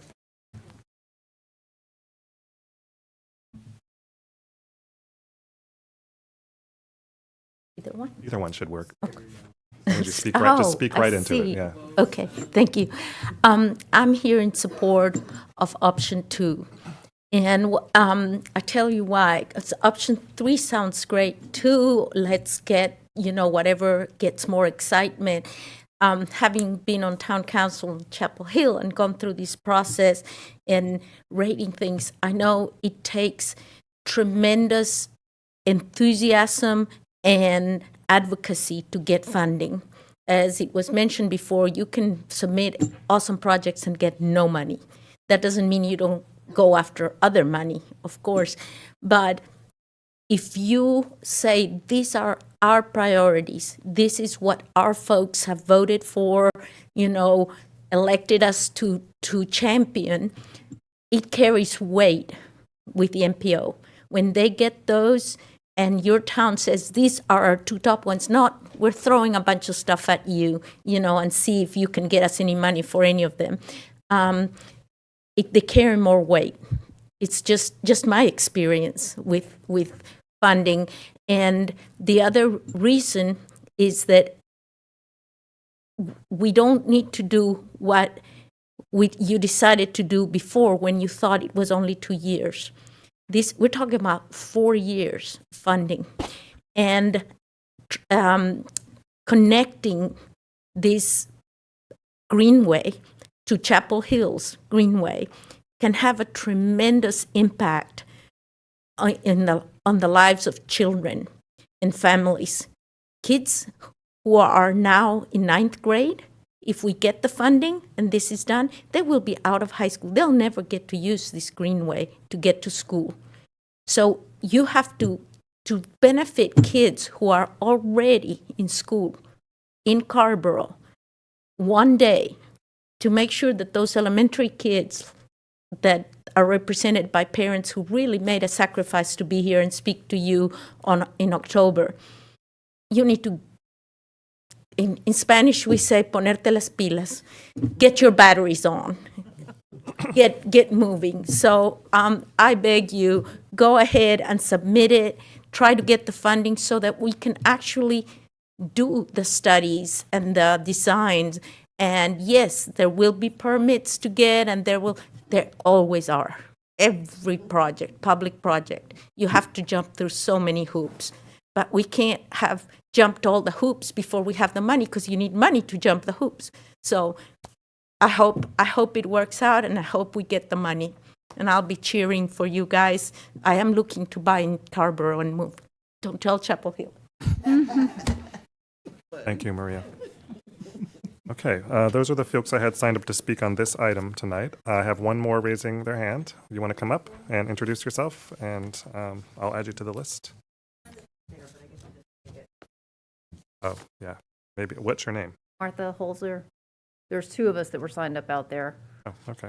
Sorry about that. That's okay. Is there another list out there, Madam Clerk? Maybe? I mean, I left a list that's out there, Okay. and it. Well, I'm glad you made it in. Thank you for coming in tonight. I appreciate it. You have 3 minutes. Sure. So, hi, I'm Martha Holzer. I'm speaking tonight on behalf of Friends of Bowling Creek, a 501c3 nonprofit established in 2003 to protect the Bowling Creek watershed. First, let me speak for our preference for the flexible funding option 1 because it supports long-standing improvement projects all citizens of Carrboro have been long awaiting and that are shovel-ready with reports and reviews completed. Second, while this board has chosen the Creekside route located in the riparian buffer of Bowling Creek and would like to advance it with the MPO, this project is not sufficiently complete to be worthy of a recommendation for funding. You cannot depend on the 2009 Bowling Creek Greenway conceptual plan because this plan recommends the sewer easement and the trail be moved away from the creek.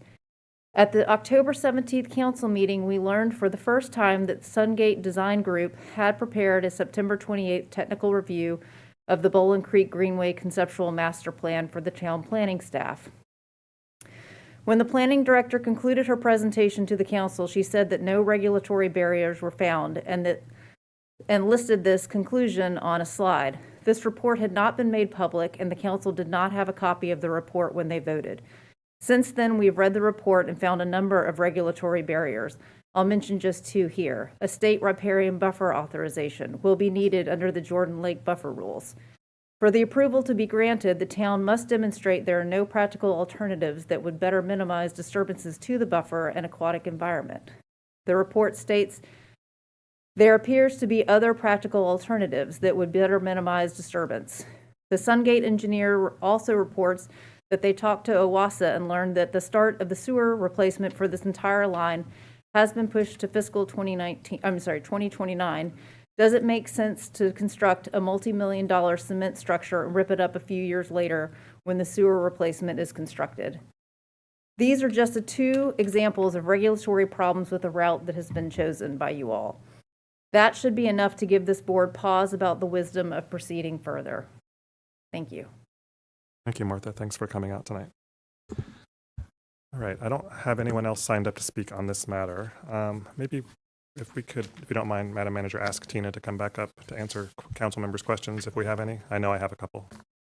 And I just one follow-up comment from a couple of things we heard, because I just want to clarify that the conclusion that was offered by the staff in October regarding the technical review that was performed in parallel to the public input initiative was that there were no new technical barriers, regulatory barriers identified. We know that there are challenges to doing any of these projects, and those are identified in the originally adopted 2009 plan, including things like having to get buffer permits and other state permitting that was required. So that was the conclusion staff drew from the review, is that there were no new barriers identified. And so we know what the barriers are. And you've identified the Jordan Lake rules. We know about the Jordan Lake rules. We've dealt with those in our other phases of our Greenway projects, as has the town of Chapel Hill and many other jurisdictions throughout North Carolina, throughout the Jordan Lake watershed. So I just want to clarify that it's not that there are no barriers. Of course, these kinds of projects have all kinds of challenges regarding permitting and so on. What staff concluded for us for our hearing was that nothing new had been identified as a challenge. Tina, I have a couple of just quick questions about getting back to the topic of the MPO's call for projects, because these are all approved projects. I just want to remind folks of that too. All of the projects on this list have been approved by the town council. They are officially approved plans of the town. Speaking to both of in all of the remaining phases of the Bowling Creek Greenway project, whether it's phase 2 or phases 3 and 4, the idea is to submit for funding for so-called quote, design services. That's a pretty, and just from sitting through many, many MPO meetings over the last decade, design service is a pretty broad, vague term. And I wonder if you could just give a sense to council members what is meant by design services for phase 2 or design services for phases 3 and 4. What does that mean? What would this money be used for?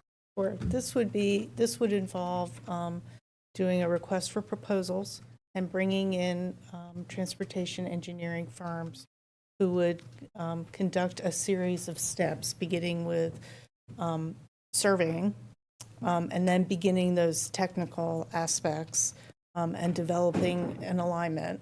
So the alignment that you all looked at was still very much at a high level conceptual design. This would be actually getting out into the field and determining where that alignment could actually occur, and would be taking into consideration the permitting requirements, the buffer requirements, and so forth as part of that process. And so that's what design services mean, whether it's talking about phase 2 or we're talking about phase 3 or phase 4. Design services is doing this preliminary survey work to understand what would need to be done to achieve the project. That's right, and that would be part of the development of construction plans, so that at the end, any property acquisition needed for right-of-way or easements would be part of that package. And at the end of it, you would have a set of plans and what we call a manual or a set of specifications that could be packaged and put out to bid for construction. So, and to be clear, thank you for that. The request for for the 2 Bowling Creek projects is just for design. It is not for construction. The bike plan is for construction. That's constellation of bike plan projects that you mentioned earlier. There Yes. are other stuff that we would submit. Okay. Council members, other questions for Tina on this item before we discuss further? Danny, then Randy. So I I understand the sort of wisdom potentially behind letting all of these be scored. And I guess I'm just trying to, I don't want to be annoying and ask you to guess here too much, but I guess, is that about right? I think so. I mean, I think really your reasoning would. Is that about right? I think so. I mean, I think really your reasoning would be, maybe I shouldn't frame it that way, would be either you definitely wanted to proceed in a certain direction. So you definitely knew you wanted to do projects in a certain sequence. So you were uncomfortable, proceeding with one of them. Or there was a question about the funding. From my view, these are all approved projects, and we need sort of alacrity with all of our approved projects. And it seems to me that, I guess wanting to get 3 and 4 done with a lot of haste, as I do, it seems difficult for me to imagine that 2, I guess, would score radically superior. The points about Chapel Hill's connectivity being what they are, if that scores in the MPO, it's just hard for me to imagine that it's appropriate for us to do this adjustment on our end. And I mean, for me, I think it's pretty clear that 3 gives us the most context, allows the MPO staff to have the most. Option 3 is that option 3. Yeah, I'm sorry. Option 3, scoring all of the projects with the MPO, gives us the most possible information about all of these important projects. 2 is important. We don't want to skip 2. If it is better than 3 and 4, we want to know that as a council so that we can do it appropriately and be responsible with this important project. And if 3 and 4 scores lowly by this rubric, it's not that it will score. It will stay like low scoring on this rubric. It would be good for us to know that. So for me, with Tina's very helpful clarification, I'm pretty supportive of option 3, submitting all projects for scoring. Okay. Thank you, Danny. Randy, you're next. Yeah. So I want to just go back over the comment that nothing, no new technical barriers. What does that actually refer to? Because in 2009, our land use ordinance had a certain foot requirement from the stream bed, and that changed in 2014. When Danny asked on October 17th about 1B, 1B still fell under the former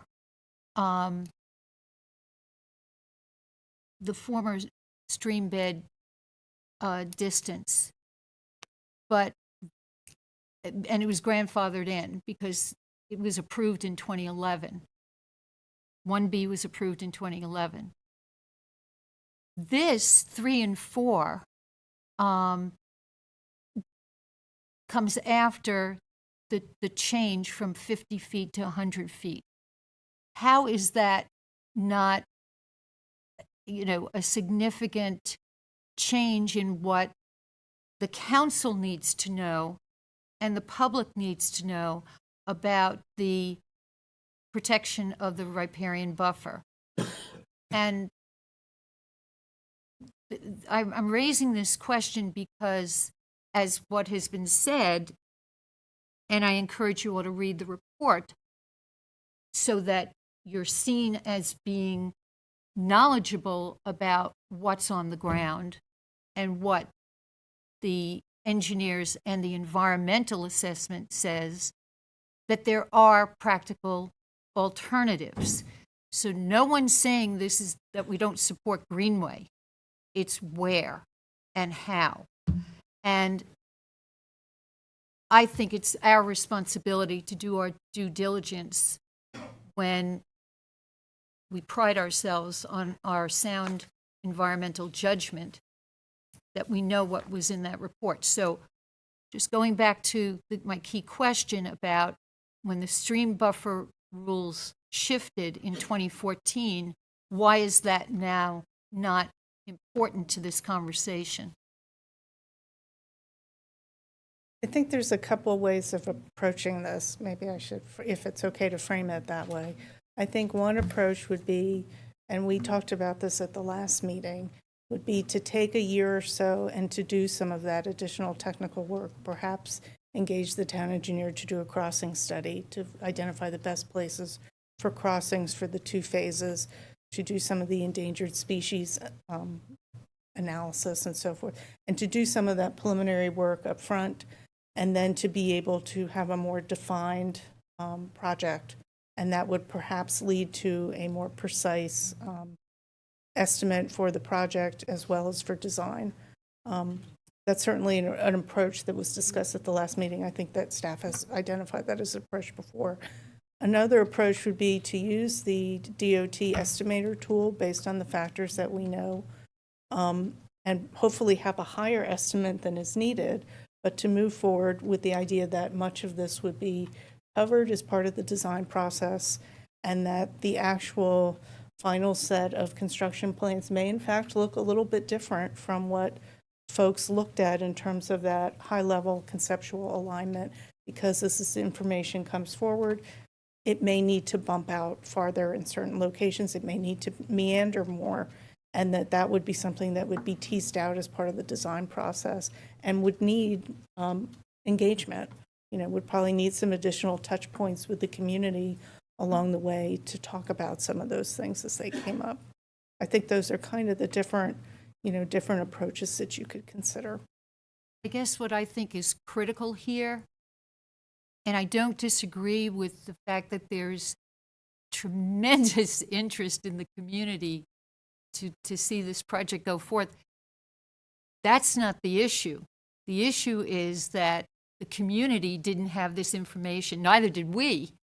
So, the environmental information, which is connected to climate information, was absent in the engagement process. That's not to say that folks would have decided differently. It's just to say that seeing this report made me realize how when we discussed this in February, we talked about education, and we talked about the importance of the riparian buffer, the community really wasn't part of that conversation.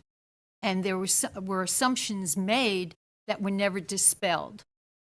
But when you read the technical engineering and environmental report, you can see why that needed to be infused in the conversation. Had it been in the conversation, then the community would have had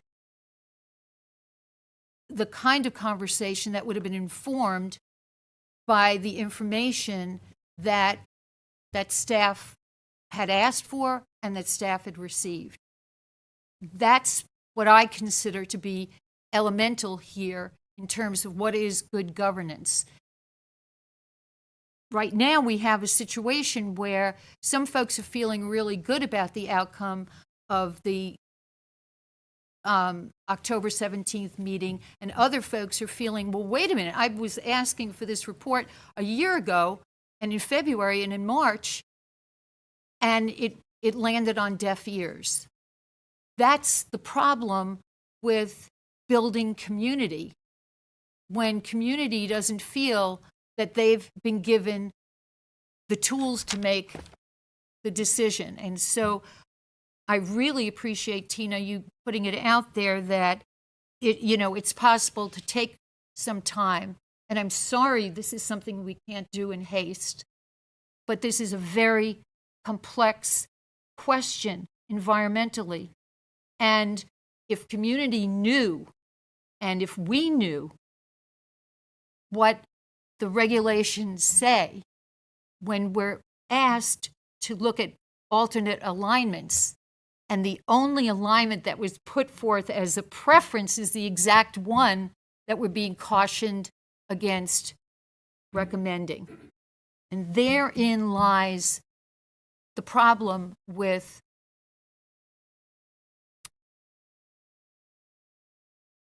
having, a valid process, because we didn't know, we didn't share what our questions didn't go forth so that community would be able to get their questions answered either. So many folks got up and spoke to us and asked for the technical review. And when it became available in September, they didn't see it. And as I said, I only saw it yesterday, and you all haven't seen it. For that reason, I think the safest, smartest thing for us to do is to go forth with option one and not continue to put ourselves in a situation where we're making a decision without regarding the full complement of information that we're responsible for. Thank you, Randy. I have Susan next, and then Eleazar. And then I'd like to us move it to a decision about the resolution that's actually before us. Yes. Thank you, Randy. Thank you, Mayor. I have a really quick comment. I do agree with Danny. I'm supporting option 3. And my only reservation actually goes to something Marie Palmer mentioned about we give up the ability to sort of articulate what are our priorities here in Carrboro? What does the community feel passionately about? So I'm curious, Tina, just very briefly, your perspective on how much are we giving up in that process, and to what extent is that making the applications less competitive? I don't think it would make the application less competitive. When we have done this before, there's been an opportunity for the town to, if we submit multiple projects, to kind of weigh them. I'll have to go back and give us a deeper dive to be sure that is still an option this time. I think it's a question of, do you throw them all out there and try to see which one scores the best so that you have the strongest likelihood of getting something funded? And that's not to say that Phase 2 isn't an important project and has a lot of connections, particularly for the folks in the northern transition area. That helps get people from Eubanks, from Morris Grove to Homestead Road. So that is, and I don't want to take away from the value of that project by only focusing on the value of the other project. And thanks for that, Tina. And that comes back to my earlier comment, which is that these are all approved projects, which means that the council, over the years that these projects have been approved, has said these are priorities for us. We think these are good projects. So, thanks for that, Thank you. Susan. Next, I have Eleazar. Thank you, Mr. Mayor. Actually, one of the questions I had was just asked by Councilmember Romaine. So with anything, I will move the resolution taking up option 3. Okay, so let me deal with this motion before I ask if there's any other discussion. Eleazar has moved and Danny has seconded the resolution in our packet, selecting option 3. And just to clarify for everybody listening, option 3 would submit all of the projects on this list and have them all scored and see kind of how they score. And then would advance the ones that are the higher scoring projects. Okay, any discussion by folks who haven't had an opportunity to speak yet? Barbara? And so I think I heard earlier, Mayor, that you did mention that there will be other, and I think we all know this, other funding opportunities, in case, maybe something doesn't get recommended for, for this time. Sure. So, so I did want to. Yeah, I mean, I think there's any number of opportunities to receive grants or other funding sources for these kinds of projects, whether it's a sidewalk or a bike lane or a pedestrian path or whatever. And often those come through the MPO. Sometimes they don't. There are other grant opportunities out there that the town staff sometimes is able to apply for as well. Right, and so I'm also happy to go with option 3 and let MPO just do their thing, with the scoring group. See which two land the best. Thanks. Thank you, Barbara. Any further discussion? Yeah, I just want to also express my support for option 3. I think, especially given the fact that, firstly, this is a 3-year thing. It's significant that we won't have another opportunity for a long time. But my main thing is that there's such a range in terms of cost and difference in these projects that I think it behooves us to really let them grade it and not limit ourselves in terms of increasing the chances of receiving significant funds to get any of these projects. Thank you, Sammy. There's been a motion by Eleazar, a second by Danny, to approve the resolution and indicate preference for option number 3. All in favor, say aye. Aye. Opposed, say no. Aye. The resolution is adopted 6 votes to 1. Thanks, everybody.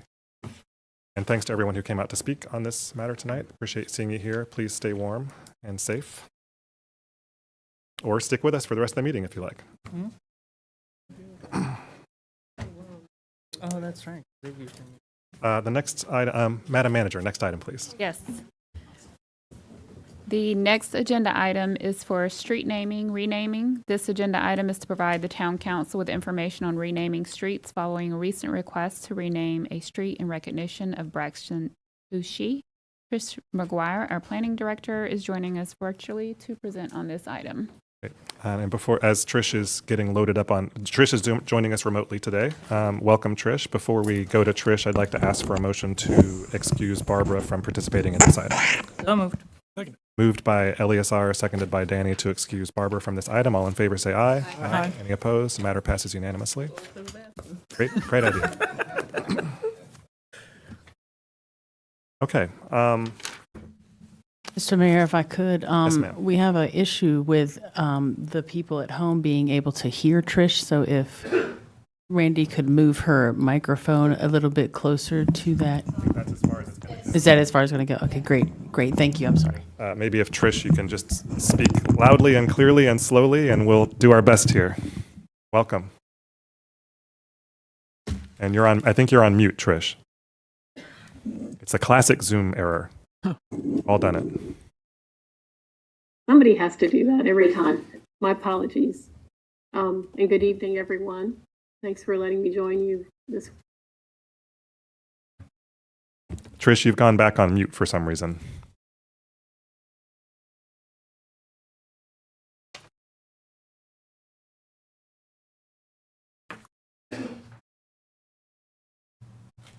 Sorry about that. Here you go. Can you hear me now? Yes. Okay. Thanks for letting me join you this evening. I'm going to share some slides if I'm able to do that. Yeah.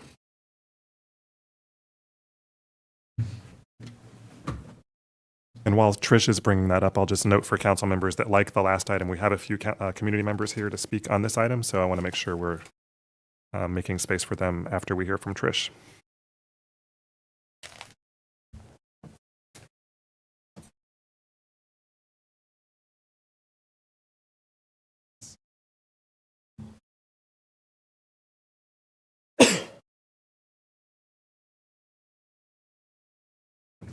Okay.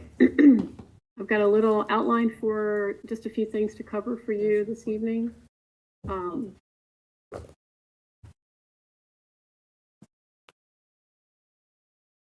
First off, just taking a look at the, I've got to change my settings on the screen here. Just so you know, Trish, we do see your slides here on this end. Great. You're all set, at least for us. All right. I just can't see them. That's my problem, pardon me.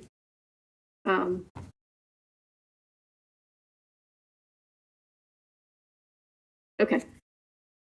I'm just going to go through briefly the request that was made to you.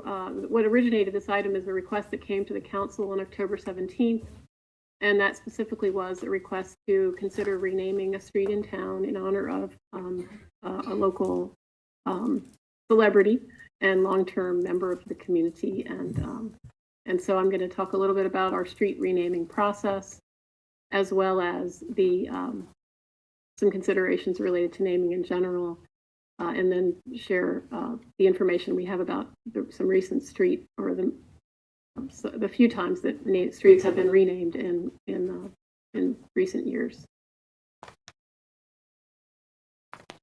So we did receive a request specifically for renaming a street in town in honor of or recognition of Braxton Fouché, who is a member of our planning board and also a former member of the Board of Aldermen and now the town council, for his longstanding commitment to the community, to advancing equity and supporting many community interests.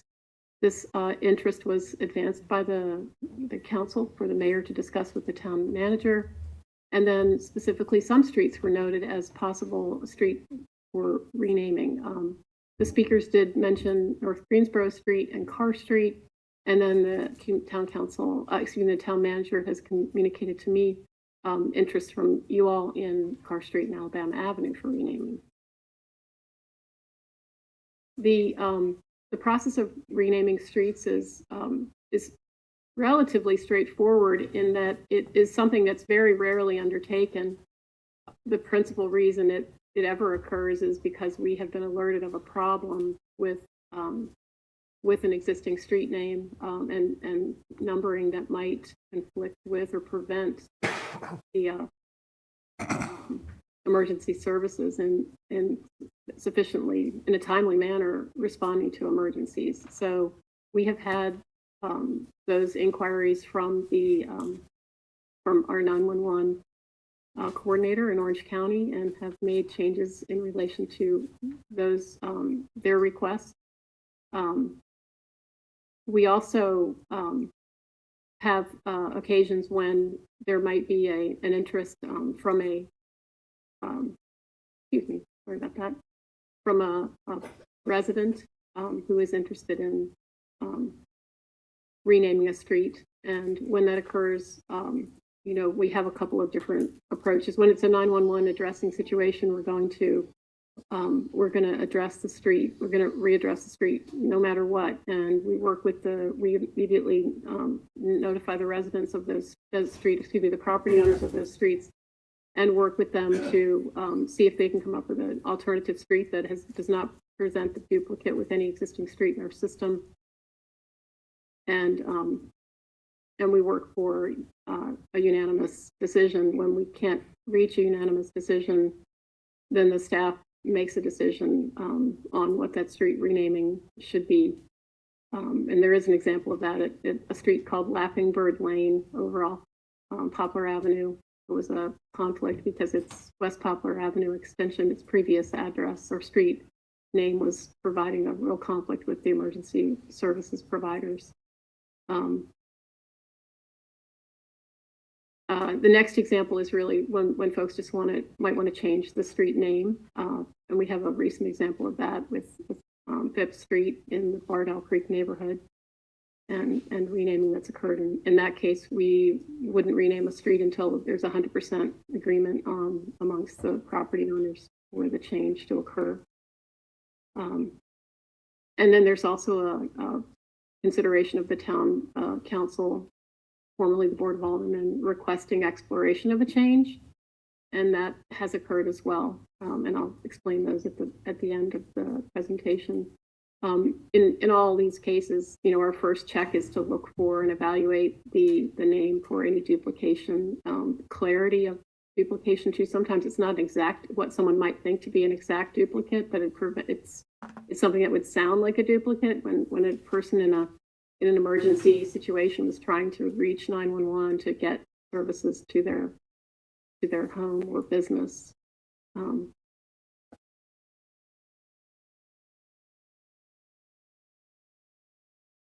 So, this is addressing of lots is something that we do all the time. It's part of our work and responsibility is to provide these signposts and guideposts for people to find places. And this is a really important part of, our knowing our way around and being able to identify with the places where we're located.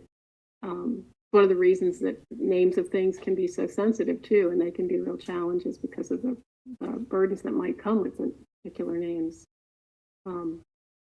As we've all seen with the renaming of buildings and other spaces around the country as a result of recognition of the impacts of that, as we're working to advance racial equity and understand how these things can affect people's ongoing, I don't want to say satisfaction, but comfort in their lives.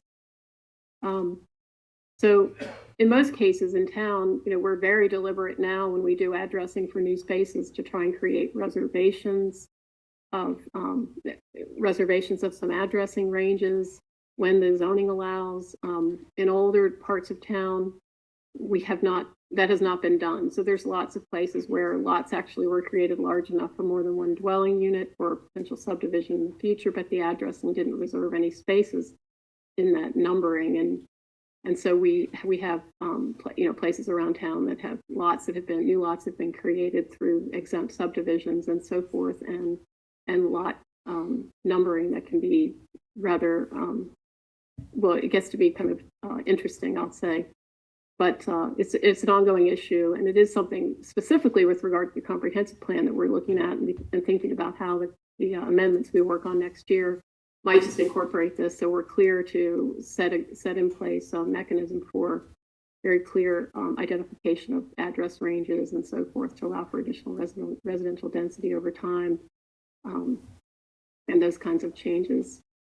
We did share in this agenda item that we have received communication from the Postal Service recently about their need communicated to us to no longer use numbers and letters in addressing. It's a pretty common way that this has been handled both in these kinds of infill situations, but also in apartment complexes and neighborhoods where there are multiple buildings, maybe a single street address, but multiple buildings, multiple units. And so as we go forward, we're going to be having to approach the numbering of properties differently. And it actually might create an opportunity for us to, I hope it will create an opportunity for us to create more neighborhood type addressing within places that might they have only one address and seem rather generic when it comes to the numbering of individual residential units, for example. But we'll be working on that as part of those amendments as we go forward. We have noted that there are a couple of streets in town that actually have some pretty significant challenges because of the way they have been addressed. And if, as part of the consideration of any renaming, we just wanted to bring these to your attention so that we do know that Estes Drive itself has a number of segments, both in Chapel Hill and in Carrboro, and as well as it used to have the use of the word extension on both ends. It has address ranges that are confusing. Highway 54 is a similar street in that regard.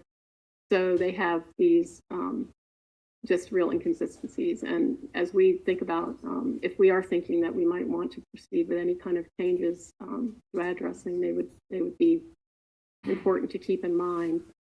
Addressing itself, though, and one of the reasons it is done so rarely by the town is that it does present a pretty big burden to the people who use those addresses, and changing all of the materials, identification, other documents, etc. It's not insignificant at all, and so we have not wanted to burden property owners and then residents as well with those changes, unless there is a real vital need or a unanimous community interest expressed. I mean, in our practice as administering these requirements of the town's regulations.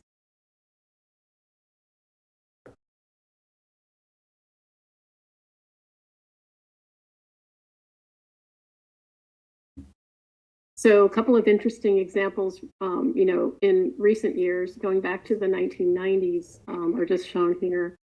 And the town did change the name of Waters Road. It had been called Waters at one point and then renamed apparently to Walters. And the family requested that there was a typographic error, and it be changed back to Waters, and the Board of Aldermen approved that in the mid-1990s. In the 2000s, the Board of Aldermen, but Town Council, discussed at a retreat that the notion of how Boyd Street was going to be changed as a result of the hotel connecting to it, and ultimately that street segment was renamed to Bike Alley. So otherwise we would have had basically sort of two legs of Boyd Street, and since there was one property was going to be affected by this change, and it was the location of a bike shop, the renaming to Bike Alley was not controversial or disagreed by any of the parties. As I mentioned, the Laughing Bird Lane example, that conflict occurred because of this duplication of Poplar Avenue and 911 emergency responses being problematic. And then most recently, the most recent name, and one that will come to you as an agenda item just for the town, the partnering town code amendment to include its speed limits and so forth in early next year, is to change it to Fifth Street, to Lavender Street. And that change occurred as a result of the residents' unanimous support for a change and request to make that change.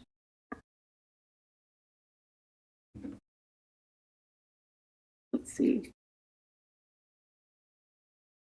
So you all did, I was asked to take a look at West Carr Street, or excuse me, Carr Street, which has two parts, East and West Carr Street, and also Alabama Avenue, to think about for renaming.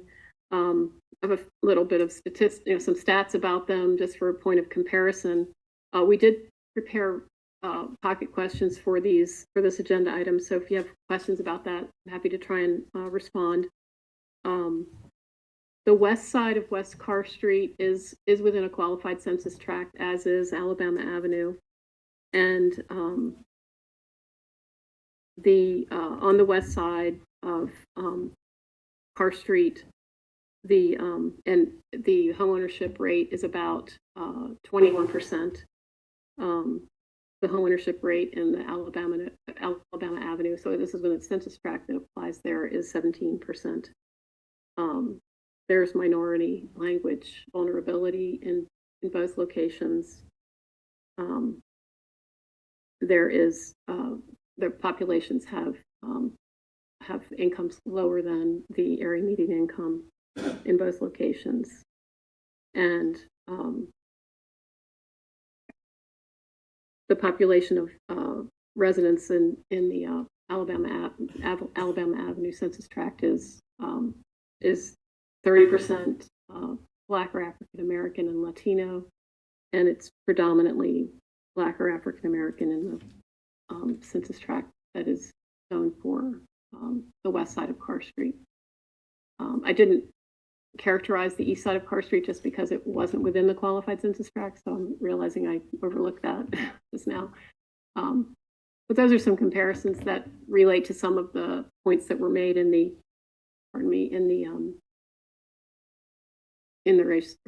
racial equity pocket questions.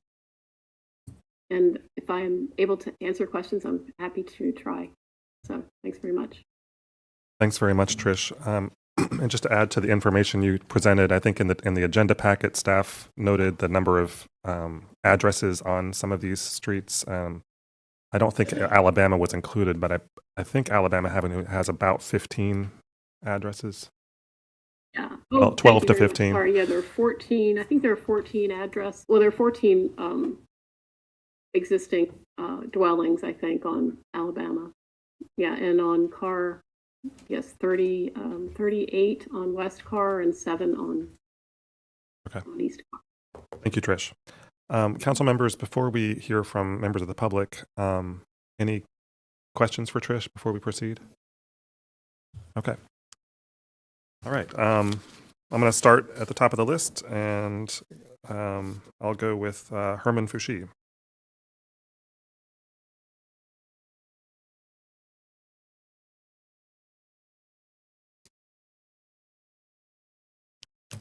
Herman, how you doing? Good to see you.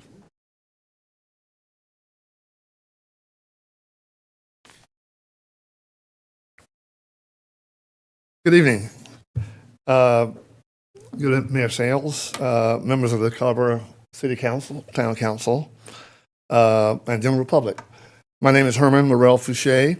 Tonight, I am representing the views of the Hank Anderson, Fred Battle, James Britton, Nate Davis Sr., Yanni Chapman, Bill Thorpe Breakfast Club to endorse the renaming of either Carr, Broad Street, or Alabama Avenue for Braxton Fouché.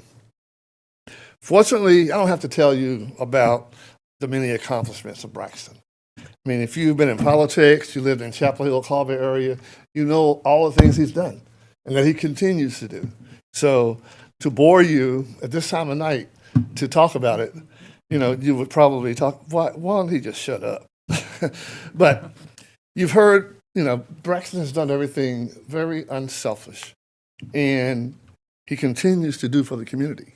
As you guys know, on the Planning Commission now, and he's the vice president of the Breakfast Club right now. His journey began over 60 years ago, and it hasn't slowed down. You should give Braxton his flowers while he's alive.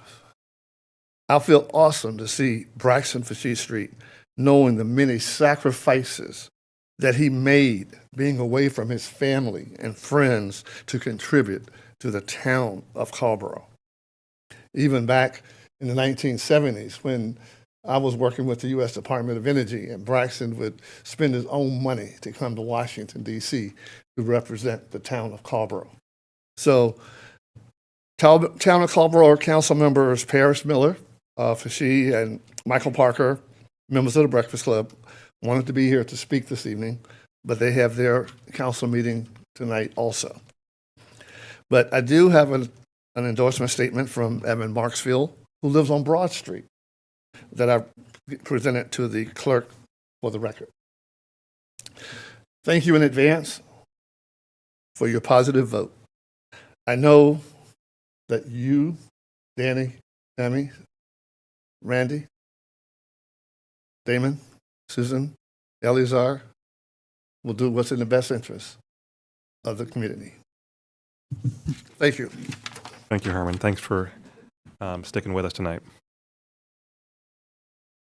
Next on the list is Michelle Laws. Dr. Laws, welcome. I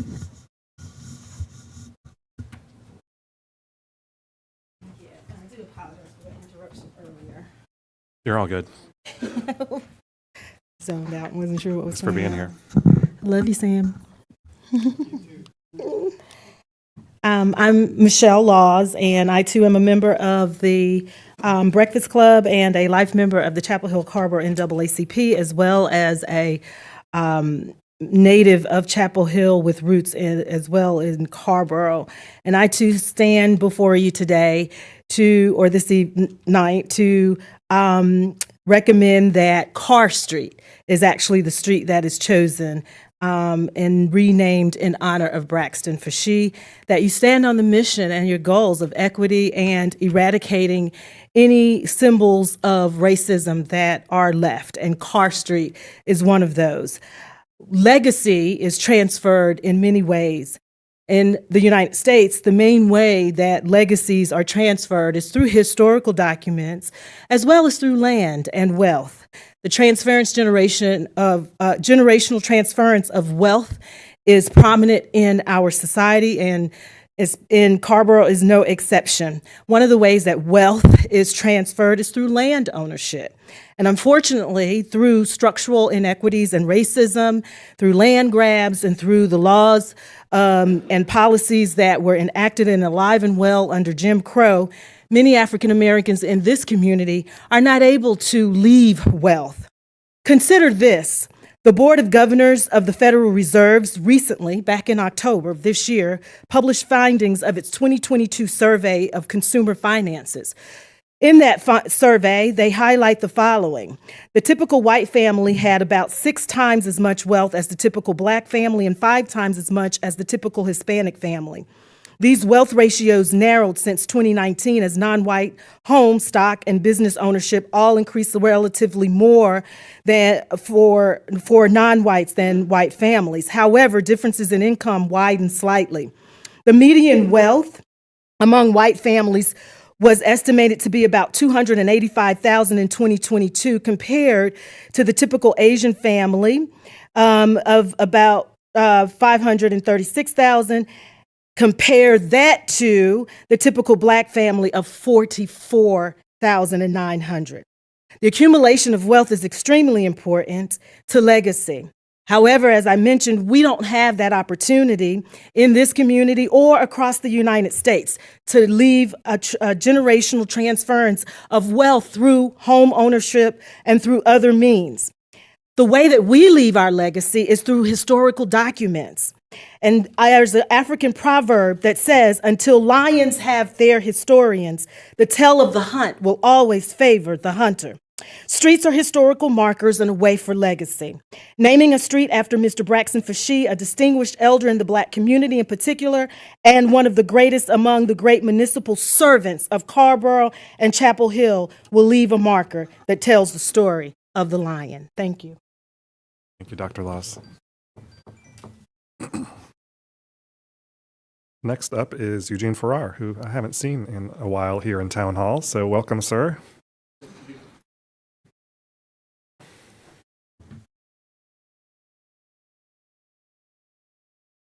Mayor, Town Council, and everybody else here. Certainly I am happy to be here to speak on behalf of Braxton Fashee. When I was playing football, he was already a senior going out, and I was a freshman coming in. But I know that historically, Black people have not been given the opportunity to express wealth and all of that, those things that come with living in Chapel Hill, Carrboro. We have been given a bad check, and it's uncashable, so the problem that we have today is that I remember years ago we had to go to the back of a bus. I remember we had to go to the back of a restaurant. I remember when we could not sit down in a counter where they were serving food. But today you all have the opportunity to agree and to pass this naming a street Carr, which is representative of white supremacists, and it does not fit Carrboro because of the historical negativity about it. We want to move forward with equity in Carrboro because I think that's what Carrboro deserves. we need to have a reference to Carr Street, has already been named on the media up here, that we want to have Carr Street changed to Braxton for she, not initial, not back in the woods somewhere, but out where it can be seen. And I believe that Carr Street is a name that needs to come down because it has run its course. Thank you. Thank you so much, Mr. Farrar. Well said. The next name on the list is one that I'm having trouble reading, so I apologize. I have a couple more people on this item signed up. Will you raise your hand if you're one of them? So I know, Buffy, I have you. Maria, you're not on my list, but I can add you. Was there somebody else? Oh, I saw Mr. Mason. Did he have to leave? Oh, okay. If Mr. Mason is still here, he's welcome to join us. In the meantime, okay. All right. So we got Maria and Catherine. And in the meantime, why don't we go ahead and have Buffy come up, since Buffy's on the list.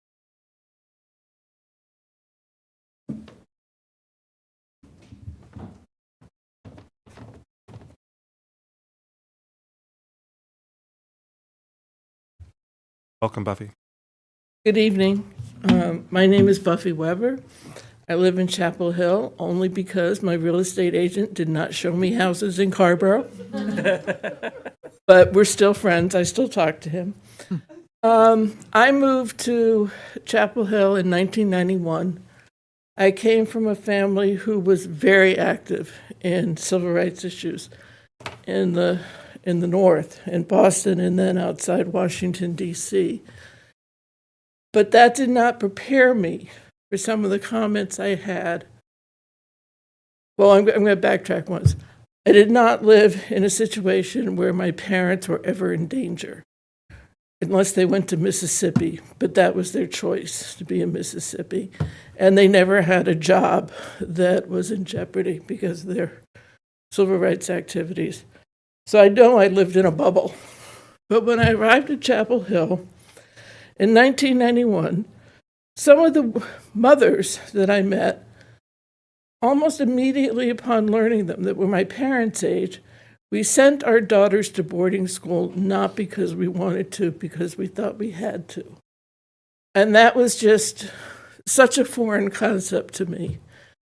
And it wasn't that they were opposed to integration, it's just they were worried about their daughter's safety. And then later, still in the 90s, I had more Black friends who would want, and periodically someone would ask me, did you ever see us on Time magazine? We were on the cover of Time magazine during school integration. And it's like, no, I didn't. So I was aware almost upon arrival that there were deep racial wounds in this community. I am honored to be a member of the Breakfast Club. I spend time on Saturdays, not every Saturday, with people who show me grace and perseverance. One of the things that I think, and I'm going to backtrack a little bit to the town over there, only recently has Chapel Hill apologized for a raid that happened in 1990 on Graham Street, which I kind of knew about, but I really didn't understand the depth of it until they were working on their apology. And while that might not be Chapel Hill, Carrboro, it's one community with one racial issue. I think of this opportunity that you have as drawing a huge line in the sand, because Braxton was very active in civil rights. He has a great civil rights history. But what Braxton also has is a great record for civic responsibility. He has made step after step to make Carrboro a better place to live. And I think naming a major street like Carr after Braxton is a sign that, you know, that this is Carrboro, and this is who we are, and this is who we are now, not necessarily our past. Thank you so much, Buffy. Thanks for coming over to Carrboro. Do I get a stamp on my Should come up with We some should kind get of something. paperwork for that. Future Carrboro resident stamp. Yeah. Sticker. See? I guess Mr. Mason had to go. Is that right? Okay. That sounds like Mr. Mason, something he would say. Yeah. Thank you so much. Thank you, Mr. Mason. I'm glad you're here. I have Maria Palmer, and then after that will be Catherine Frey. Maria, welcome. Welcome back.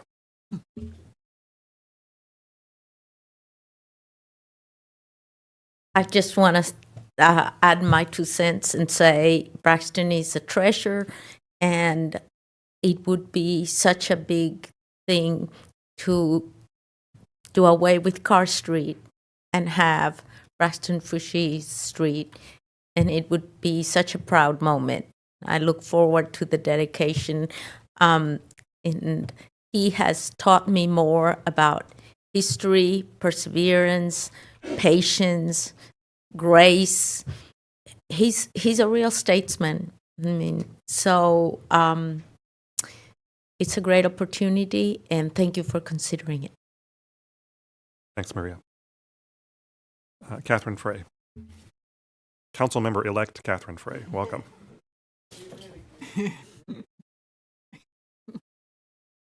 Thank you, everyone. I'll be really brief tonight. I'm a resident of Alabama Avenue, and it would be a great honor to live on Braxton Fouché Avenue.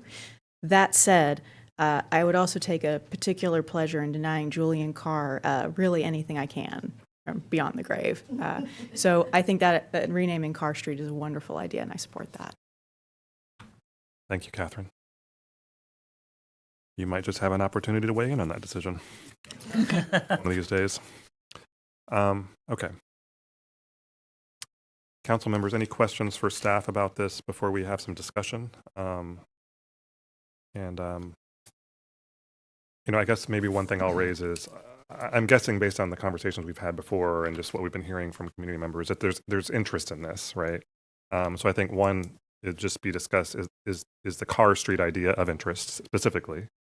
And then also just thinking about process, because we do want to be fair to the fact, we want to be appreciative of the fact that there are people living on Carr Street for whom this would have an impact, including a cost impact for changing paperwork, changing driver's licenses. You saw the material in the agenda packet. And if we're going to make a move like this, we want to support folks on Carr Street in being a part of this, and also in any changes that they'd have to make in their own documents. So just wanted to make sure we were being thoughtful about that part of it. So any thoughts about how to proceed here, Danny, and then Eleazar, then Susan? This is a maybe pretty dumb question, but I wonder, is there any way to use one of the couple upcoming Braxton Fouché days of service to contribute volunteer time toward that neighborhood to ease that transition? Is there like the opportunity to help with some paperwork? Is that, I know some of that stuff has to be kind of official, but some of it certainly is just time and hands, and I wonder if that is not something that we could help facilitate. And I think it might, Trish, if you're still there, you might be able to weigh in for us here, but I think that's a good question, Danny. Let's keep going around the table here. Eleazar. Yes, thank you, Mr. Mayor. So I was going to say the exact same thing, actually, that Catherine Frey, our council member elect, was going to say. I just want to take as much as I can away from Julian Carr as possible. And I cannot think of a better name for a street that is currently honoring someone who has done so much damage to the community in the past by someone who has done so much good for the community today. As y'all know, I hold Braxton in huge regard, and I would want to do everything we can to have conversations with folks on Carr Street, but I very strongly support advancing the conversation and advancing the name change of that. I'm even thinking if there's a way, since there might be some financial burden on some folks, if there's any kind of either working with nonprofits to help that out or something that the town can do to alleviate any pressure points for community members who might see significant challenges to, as this happens. But I want to make sure that we limit as many barriers to the community, and ensure that we very much in line with removing Carr Street and changing that to Braxton Fushi. Thanks, Eleazar. Susan. Yes, thank you. I want to thank everybody coming out to speak tonight, and I really appreciate your comments. And it seems like there are so many very, very compelling reasons to rename Carr Street as Braxton Fushi Street. I did want to just raise one thing, and somewhere in this process, I just want to make sure this all feels good to Braxton. I know that we've talked about Carr Street. There was talk about Alabama, and I think earlier there was talk about Broad Street. And so at some point, just making sure that, in some ways that's the most important voice of all, is kind of knowing how Braxton feels and what is most comfortable to him, because I know there's really good personal connections he has to both Broad and Alabama as well. So I just wanted to be sure that got brought into the process. Well, having known Braxton for a while, I think he may not give you an answer to that because he's very humble and doesn't want to, own up to that. But in any case, I think I'd like to move this ball down the field some significant way tonight. It sounds like there's consensus, an interest in renaming Carr Street, Braxton Fushi Street. I just want to be thinking about, with help from staff, Madam Manager, how to go about doing that in a way that is doing right by the folks who live on Carr Street. Do you have any thoughts to share? You or Trish have thoughts to share about that? Trish? Or to Trish. Well, I guess the question is, if there is opposition, does that mean you wouldn't go forward, or would you do it either way? I'm not saying we wouldn't engage with people, but I'm just want to know what it is we are engaging with them about. What are we sharing? The interest in doing that, and just for clarity. Yeah, I mean, I think one option is, and I'll come to you, Sammy. I saw your hand. One option is to say to the residents of Carr Street or the property owners on Carr Street, the town council is interested in renaming this street. Just being quite clear about that, and is planning to do that soon, and would like to facilitate residents and property owners transition in a way that. And I don't know if you kind of outlined in your agenda materials, Trish, kind of all that might be required for some folks to update their addresses and so forth. What I wasn't quite clear about, and maybe Madam Manager, you can help with this, is there a way for the town to support people in doing that? Whether it's, if there's some financial burden associated with, acquiring updated documentation or whatever. I definitely think there's an interest in doing that. We just haven't identified the source yet. Okay. So I feel like we need to sort of direct staff to begin whatever this process is with the affirmation that we are in fact interested in renaming the street. Mm-hmm. Sammy. So that's exactly what I was going to say, and I think the outreach is to do what Damon just said, and spelling out exactly what those costs are and how the town is going to potentially cover them, ideally. And so I would like to make that. I don't know. Do we need a motion? I would love a motion. Motion to direct staff to put in the work to reach out to the residents of Carr Street to let them know about the breadth of what this entails and the degree to which the town is going to support them, and the cost and time, including ideas such as what Danny shared, leveraging community volunteer support. I'll second that. Okay, so let me try to streamline that in some way. I want to make sure you have what you need, Marie, from us. Motion by Sammy, second by Eleazar, that the town council is going to rename Carr Street to Braxton Fushi Street, and is directing staff to begin the process of notifying residents and property owners on Carr Street about what may be required of them to make that transition, and to come up with options for the town to assist residents and property owners in doing that. It's kind of hard to be any more specific than that without staff kind of going and digging into that. Do we want to attach, Sammy, or others, any kind of timeline to this? You're not allowed to participate. I just wanted to ask. I thought it was just No, I think we would, Trish, that's a good Whole street. question. Yeah, that was all. I think we would rename the entire street. Or would it be the entire street? Yeah. Trish, can you confirm that?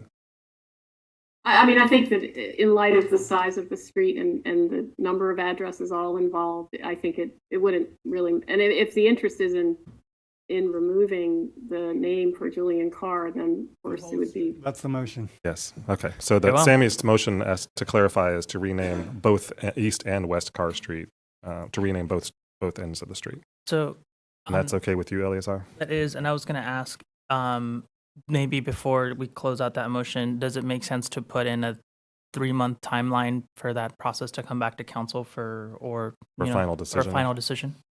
I think that's reasonable. 3 months. So within 3 months, the town will rename the street, and we'll have notified property owners of opportunities for getting support from the town in making that transition. Sammy, okay? Yes. Eleazar? Further discussion. Susan? Yes, I'm not sure if it goes in the resolution or not, but I also wanted to raise the possibility that, assuming we move forward with this, that we let the Truth Plaque Task Force know about this as an opportunity to have a plaque explaining the history behind Carr Street and why it's being renamed. Eleazar couldn't have put it better in terms of why we are renaming Braxton Fouché, so that the task force has that opportunity to be considering this as a future site for a plaque. That a friendly amendment to the motion? That would be great, please. Sammy? Yes. Thank you. Eleazar? Yes. Okay, that's accepted. So that's added to the motion. Any further discussion from others who haven't spoken? Danny, Randy? Okay. This rocks. This is a great, yeah, I love doing this. This is great. And I want to just thank folks for coming out to speak on behalf of Braxton, who more than deserves this. So thank you. I just checked with him. We take any resident license. Okay. So, Madam Manager, you've heard from the audience. Get their names. That there is a commitment to assist with financial support for residents who need assistance with updating or making the transition in addresses. Thank you so much. I'm going to hold y'all to that, by the way. I'm going to have a lot more time on my hands after a week from now. So. Tuesday night. Okay. We have a motion by Sammy. It's been seconded by Eleazar. All in favor say aye. Aye. Any opposed? Of course not. All in favor? It is unanimously adopted. Thanks very much, everyone. Can we take like a 5-minute recess? Yes. We're on recess. Where's Braxton?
All right, we're back. We are going to move on to the next agenda item. Madam Manager. Thank you, Mayor. The next agenda item is a request for a minor modification of a special use permit A for a mixed-use building at 1001 Homestead Road. This item is for Town Council to consider approving a resolution authorizing increased residential density within a previously approved mixed-use building at 1001 Homestead Road. And Marty Roop, our Development Review Administrator, is here to present on this item. Thank you. Welcome back, Marty. Again. I have a very brief presentation just to cover some of the background, just to enter it into the record, and I'll be brief about all of it. The original planned unit development, what we call a PUD, was approved in 2012, and it included within it a 1.23 acre parcel of land that was zoned B3 with the intention of having a commercial component fulfilling one of the components of the PUD. That does allow for the B3 designation does allow for residential as well, so it does not mandate that it has to be all commercial. And in fact, what was ultimately proposed and approved in 2018 was a two-story building that had proposed office uses on the first floor and 4 residential dwelling units on the second floor. Town Council approved a minor modification back in 2019 to allow for flexible use of the first floor as either office or residential. And at the time, up to 11 residential units in the building was approved by council. They have now applied, that being Parker Lewis, the Zens are here with us tonight, seeking to raise the number from 11 to 14. I think that's kind of the crux of what we're here to discuss.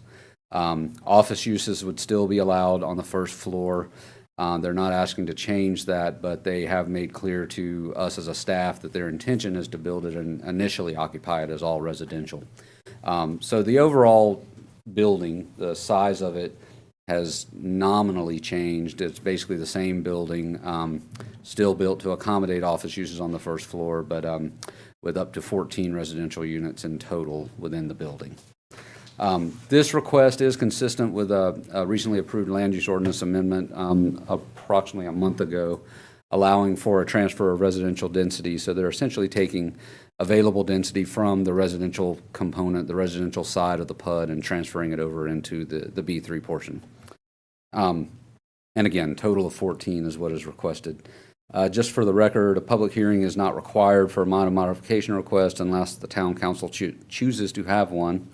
And we have prepared a resolution for your consideration that would approve the request.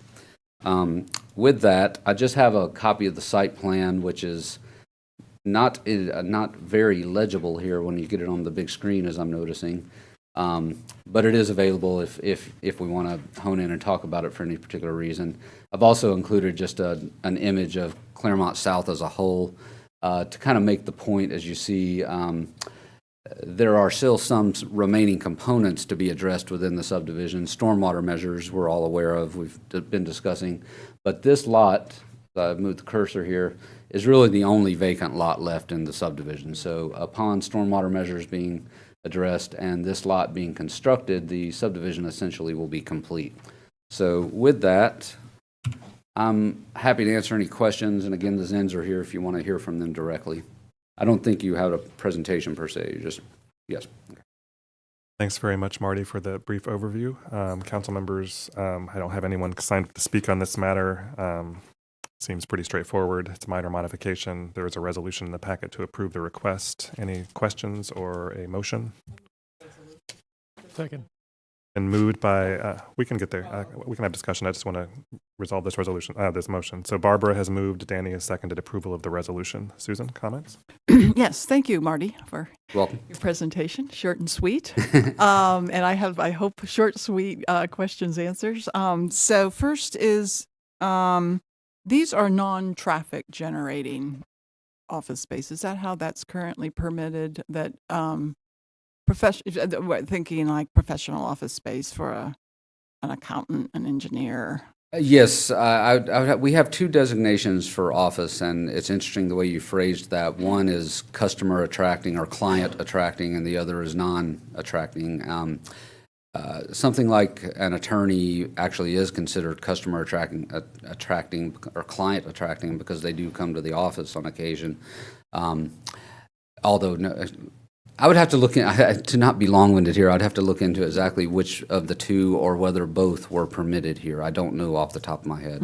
I'm asking really because I've just seen all that there is more development in this part of town, and it's really just to sort of plant the seed. I know that there will be limited traffic here because of parking, I imagine, but it's really just to sort of plant the seed that I hope one day there will be some kind of development in the northern part of town where there will be traffic-bearing commercial space where you can have a deli or a coffee shop, because I think we're getting close to having the density there that we would need to support that. So, and I also just wanted to say that this just seems like exactly the kind of development we want as well, where we're building up rather than out, and we're less impermeable surface and more open space, and it's cheaper to build without all of the without it just be cheaper per unit to build. It will be more affordable. So I just wanted to say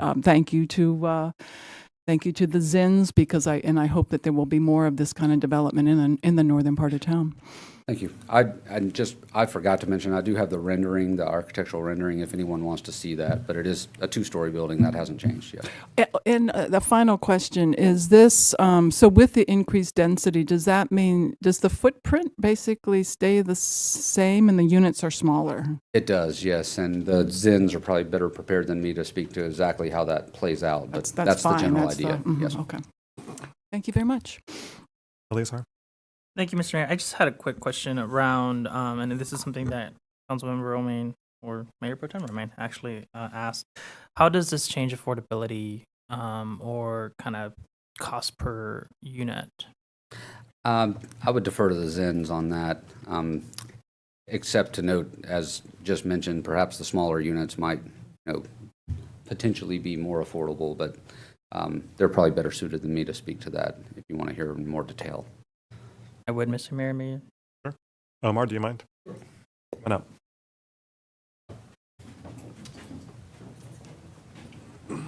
Welcome back.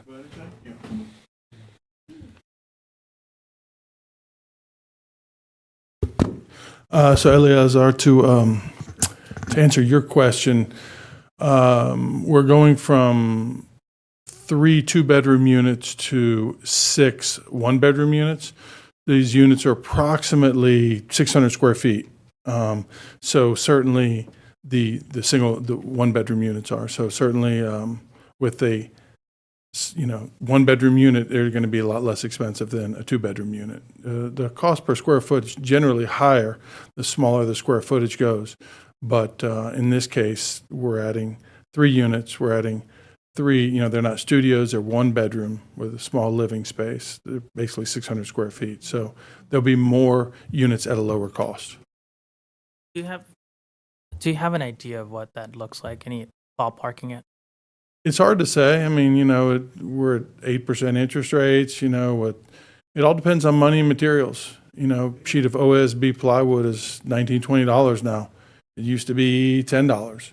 So it's hard to say. I hate to put a number on a building that is, a year away from completion, but I know it's going to be less than a 2-bedroom unit for sure.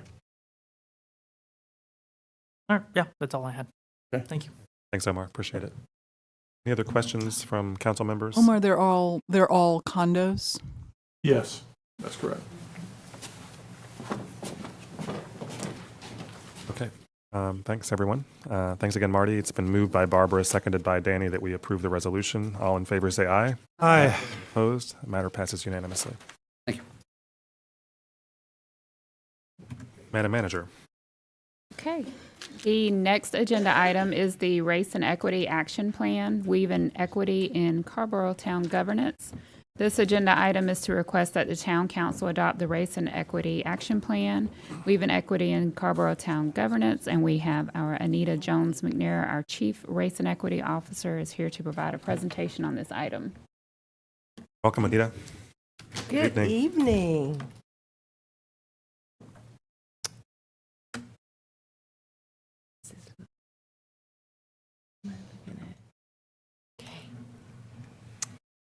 So I'm gonna veer just a little from my initial comment, opening comment. But to answer a quick question in terms of why did we do this work? A recent agenda item helps tell that story.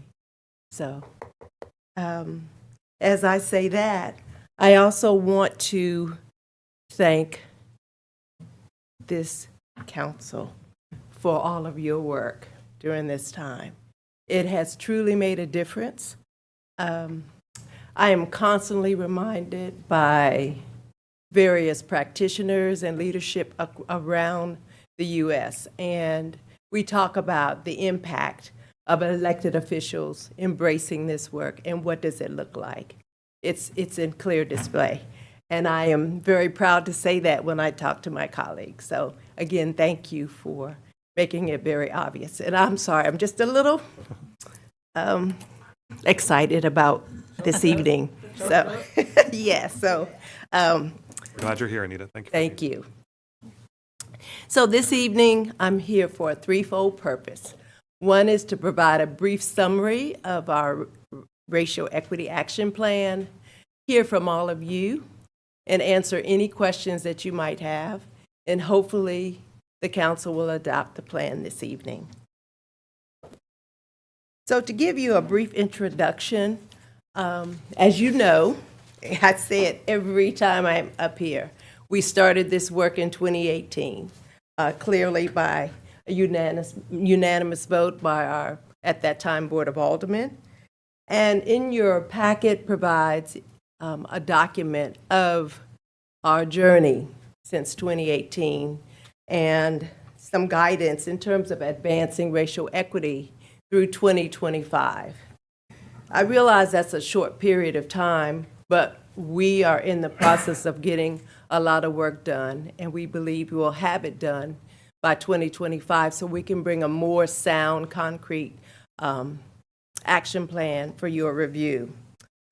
Clearly, this plan is focused on equity, justice, a sense of belonging, and hearing from that impacted part of our community that seems to be most impacted by some of the decisions that are made.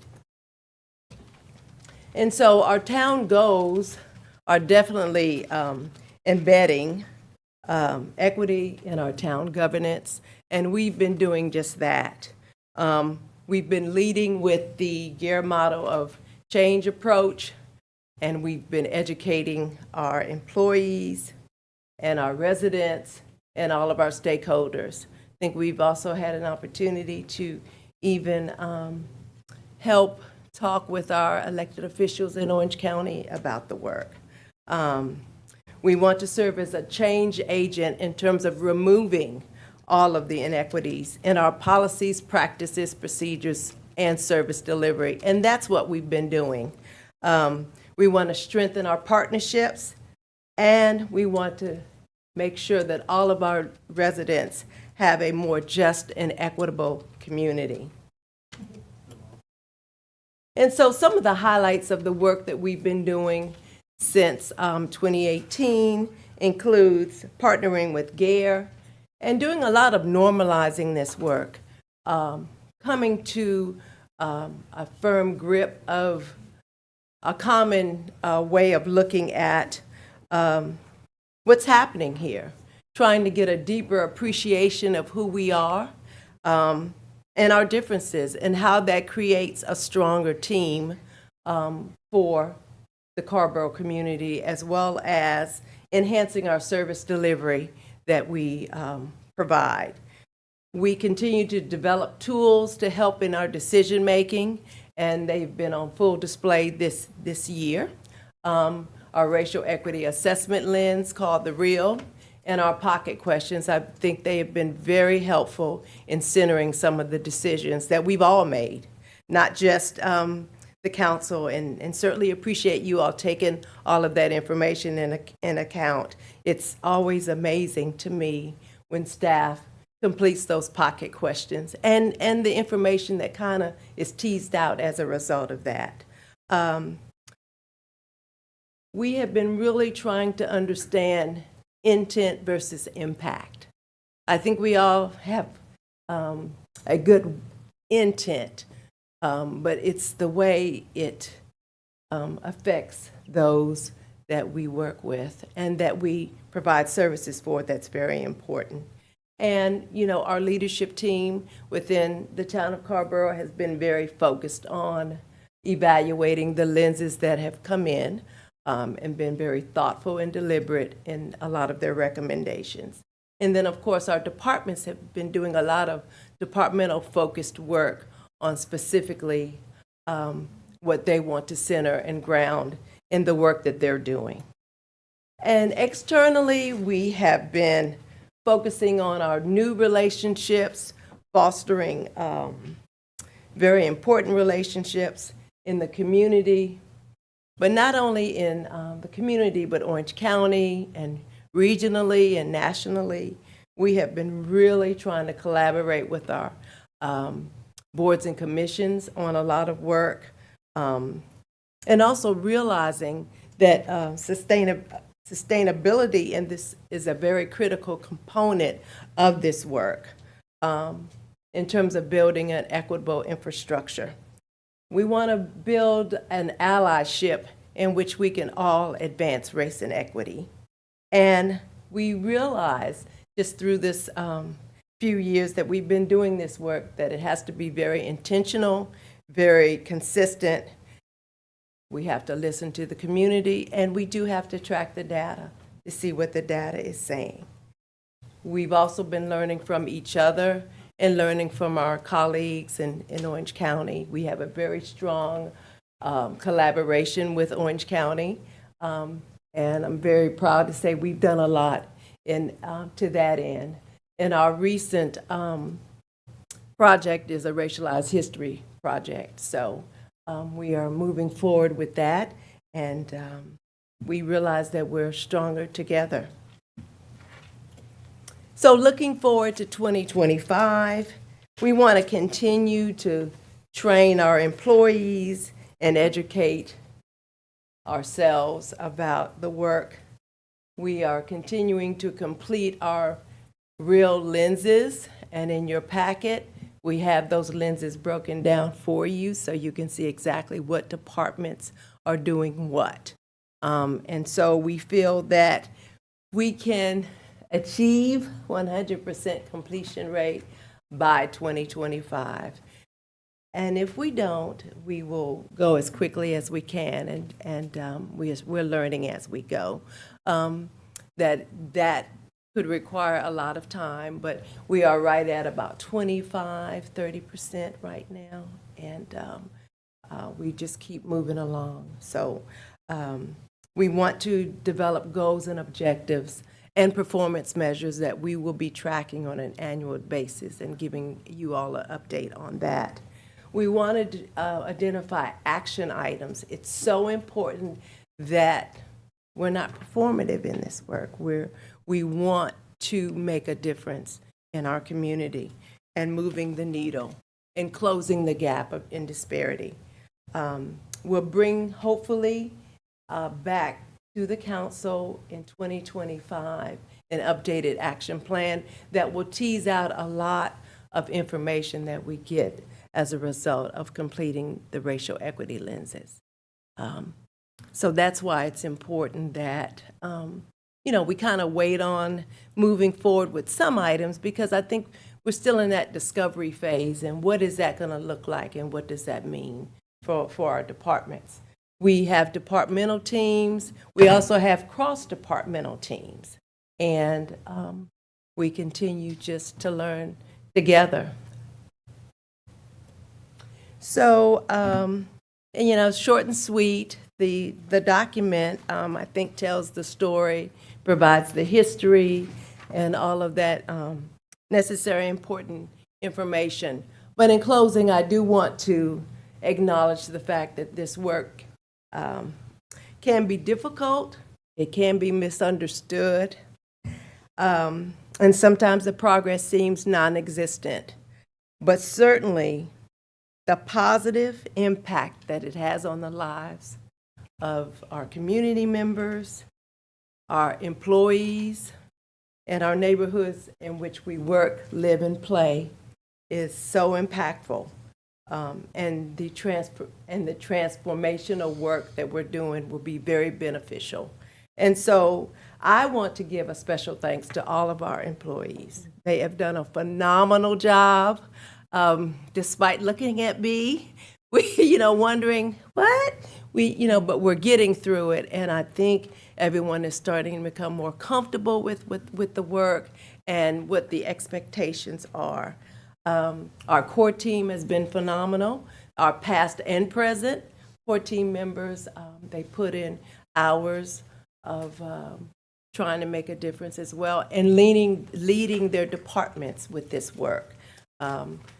We've had a changeover this year. We've had core team members that have been in place for about 3 or 4 years, and they've done a phenomenal job. But now it's time to step back and let other employees take the reins. And so that's been a wonderful experience. And I don't know if you all have met her. I'm sure you haven't, but Kanu Taylor is our new race and equity manager that's been with us since March. She has done a phenomenal job as well. So we want to just continue to do this work, understand and learn more about what we're doing, because we're not at the same point in this journey. But I just appreciate, again, your guidance and leadership, and also with the work of the employees and the community. I think we can really make a difference. So I'm here to answer any questions. Thank you so much, Anita. It's good to have a plan in front of us, and I know it reflects a lot of work that you and the staff have been doing over a long time. And I appreciate you calling out that this has been a long process, and we've been working on this a long time, and glad you're in the position you're in now. Thank you. Questions from council members? Barbara, then Susan, then Randy. So thank you, Anita, and I just want to really, really appreciate you for the work that you have done and the work that you will do in the future. I can only imagine the difficulty sometimes ushering in this new way. But certainly at the end of the day, and any day, it's just going to make things better for everyone here in the community. And so if you would go back to, yes, looking forward. Mm-hmm. So you hope to accomplish those things under 2024? Yes. Okay. We completed quite a list in 2023, and it should be in your packet. And so we've got 2 items left. Hopefully we can narrow down an unveiling date for the Manly Macaulay marker, hopefully in the next week or 2. And then, yes, 2024, it'll be centered with completing those racial equity assessment lenses. Right. And so this work is in motion, and so you don't know how it's going to be shaped. For example, your annual goals and performance measures, that's coming up. That's right. And stuff that, okay. That's right, but we will begin working on that the first of the year. Okay. Just based on the evaluations that they've been able to determine already. Okay. And also, before I finish, I also want to appreciate Town Manager Parker and the Town Manager's office, because it also takes the Town Manager standing with you to help get this work done and usher everything in with the rest of the staff. And so I just want to lift that up as well. Thank you. Thanks, Barbara. Next is Susan, then Randy and Eleazar. Good evening. Anita, I wanted to go back to the comments right at the very beginning when you talked a little bit about this council. And so I've been on the council, obviously winding down 4 years, but in that course of just that 4 years, I've had the honor to serve with the soon-to-be first Black woman mayor of Carrboro, the first openly lesbian mayor of Carrboro, Lydia LaBelle, the second openly gay mayor, and also our first openly gay Latino council member. I've also had an opportunity to serve with our second Black manager, Richard White. So it's been remarkable.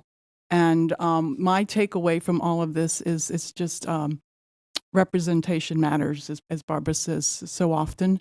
And I just think of all of the different perspectives and lived experiences and values and priorities that all come together, and I think just really enrich our decision making. But also I think about how through this diversity, so many things have been championed, so many initiatives have been championed that have really gone a long way in sort of closing some of our disparity gaps. So I just want to thank everybody, let you all know what a real, it's just been an honor for me to be on this council. And also it's been a real honor for me to be here while so many of these new initiatives are being rolled out. My other comment has to do with the pocket questions. I know they take a long time for staff to prepare. I've read them all, and they've really changed me in so many ways in terms of being able to look at a policy and who is burdened and who benefits and what are the racial impacts and what are the unintended consequences. So it is to say that I know these pocket questions take a long time for staff. I'm sure they're very hard to write sometimes. They benefited me tremendously, and I think that have really helped me have a much wider, richer racial equity, social justice lens. And so I want to appreciate you and staff for that as well. Thank you for your presentation. Thank you for, I'm sure it's almost like a labor of love for you. Sometimes it's a little more labor than the love. But I do appreciate you, all your work, and I appreciate your staff as well. Thank you, Susan. Next is Randy, then Eleazar. Anita. I know I've watched you work, and I've seen the work from several different sides. The Race Equity Commission, the work with GARE training, and extrapolating from that what the work must be with staff. And, as a trained and certified diversity trainer myself, I have watched the work that you have done with individuals to bring them along, to help them express their own trauma, to help them find voice, to work through the challenging conversations they need to have with other folks in the room, to be able to help them create their sense of leadership. And I don't know, other than to say that when I read this document, I didn't see that, but I felt it because I've watched you work. So, this is so much more than just a document of a program. It's, a testament not only to your passion, but your keen awareness of how people grow to change and flourish. And for that, I thank you so much. And I see this as a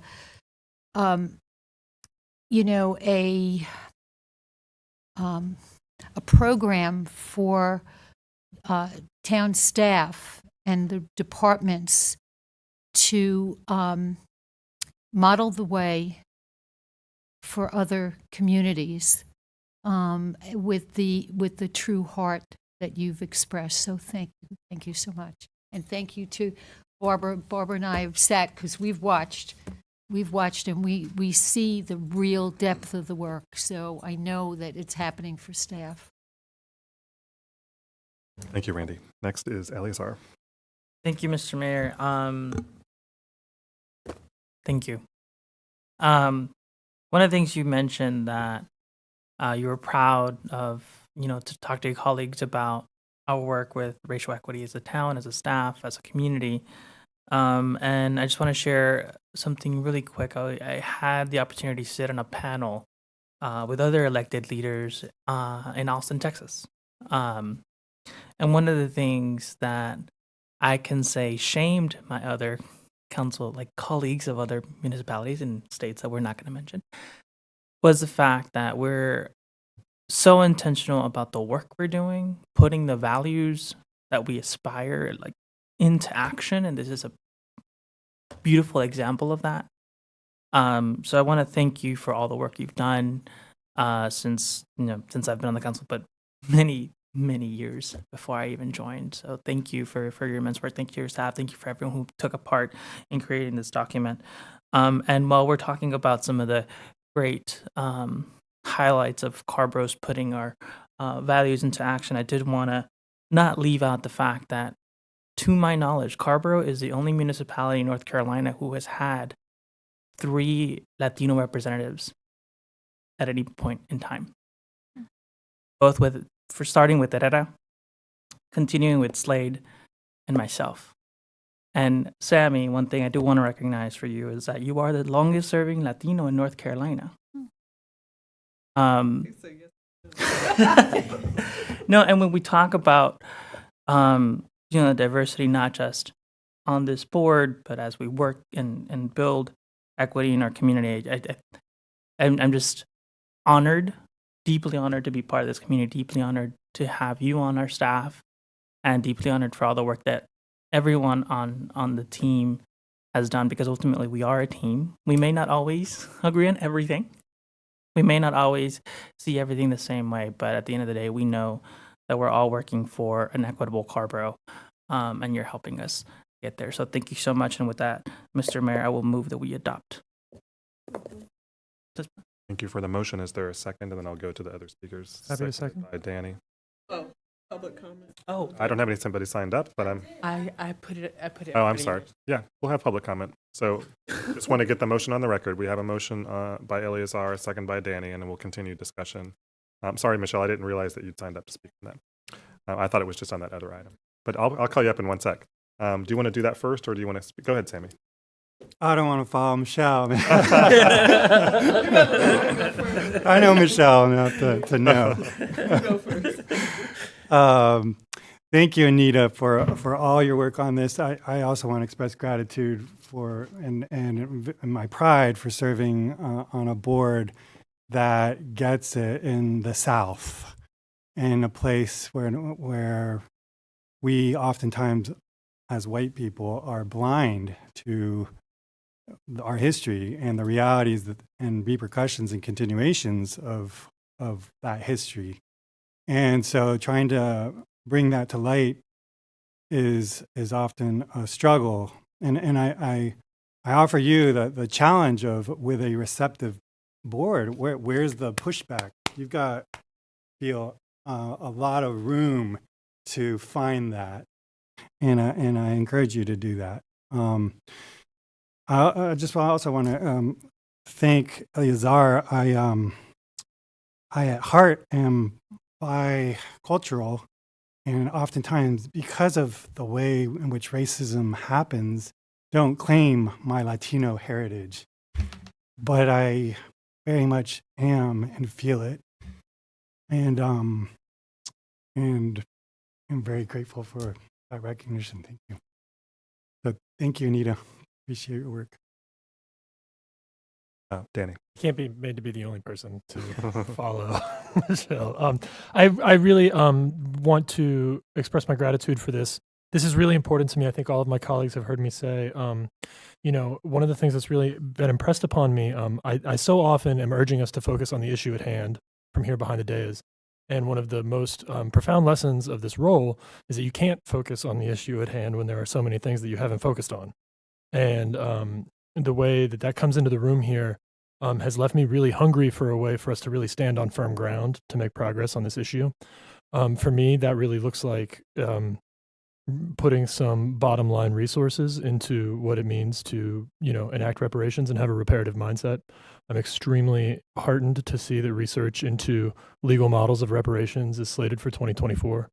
I think that that's a critical step, and I think to whatever extent we find that, I think that there are sort of a wide number of scholars who sort of present different ranges, and it may well be for a municipality that we are not enacting reparations in the way that it's often colloquially referred to, but that having this grounding and going into that grounding really gives us a firm understanding of what it means to be reparative in all of our intentions. And I think, to me, is what has been sorely lacking, just as we kind of navigate the system altogether. The need to do that, I think, is what will enable us to be able to focus more at the issue at hand, to get to laser in on issues in front of us. I was just so grateful for it. The two things that jump out to me here as real areas for opportunity, not lost on any of our staff or my colleagues, I'm sure. 0% increase in affordable homeownership units, tracked in current performance measures, 4.7% increase of known BIPOC businesses.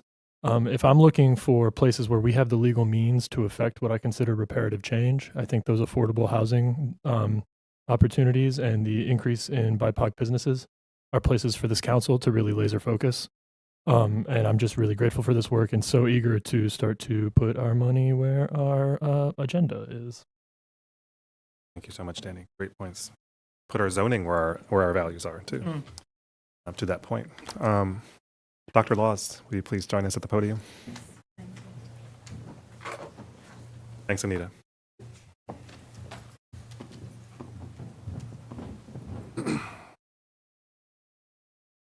Thank you for this opportunity. First, I want to start by saying that I agree with Dr. King, and when he is quoted as saying, "We are caught in an inescapable network of mutuality, tied in a single garment of destiny. Whatever affects one directly affects us all indirectly." I do agree that we should be about the business of building a beloved community, and I support race and equity work. However, I must tell you that in reading the history that is included in the report, I'd like to ask for a consideration that you amend that somewhat. On page 4, you jump from one, recognizing very prominent and beloved family, the Strayhorns and our Clark family. And you go, for the first 50 years after its construction, Carrboro remained a small mill town, yada, yada. But on page 5, you say the town has a reputation as one of the most progressive communities in the South. Carrboro honors its working class roots while reaching toward the goals of social equity, environmental harmony, and fiscal responsibility. As Carrboro's population and demographics have shifted over time, there have been many groups and individuals that have played a significant role in Carrboro's economic, cultural, and political development. Part of my concern is that you skip over the over 100 years of contribution that was solely on the backs of Blacks. And I would like, before you get to recognizing the contributions of all other groups, that you include somewhere in that a transition before you get there, that for its first 100 years or more, from the 1880s, since its founding, all the way into the mid-20 to the 1980s, basically, the economic engine was driven by the labor of Blacks and poor whites, no one else. And that's the reality.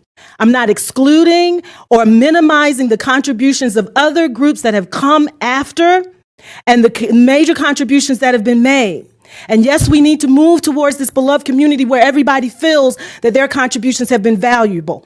But when you think about Manly McCauley, for example, being lynched for dating a white woman, when you think about a relative of mine whose father served almost 20 years for dating a white woman in Carrboro, who later said that she was raped by him when her parents and her family members found out, when you think about all of the sacrifices that were made on the shoulders of Black people so that other groups and populations could feel comfortable, and when you look at the data now, the economic data, the educational data, and you see that our children, Black children, are at the bottom, even compared to new immigrants who barely speak English. When you look at who are starting businesses, when you look at the economic vitality of the communities and the families, and you see Blacks at the bottom, I am asking that you at least do us the courtesy of recognizing that this town would not have been as successful economically or culturally vibrant without the first 100 years of its existence due to the contributions specifically by Blacks. Thank you. Thank you so much, Michelle. I wonder if council members might consider in the motion to approve the plan, asking that staff include a statement to that effect about that early history, the first essentially several decades of Carrboro's history being really on the backs of Black people and poor white people as the economic engine in this community. I think that's such a great and powerful point, and I appreciate it so much, Dr. Laws. Thank you, Michelle. Is that there was a motion by Eleazar and a second by Danny. Is that Yes. Would you accept that amendment? Yes. Danny? Happily.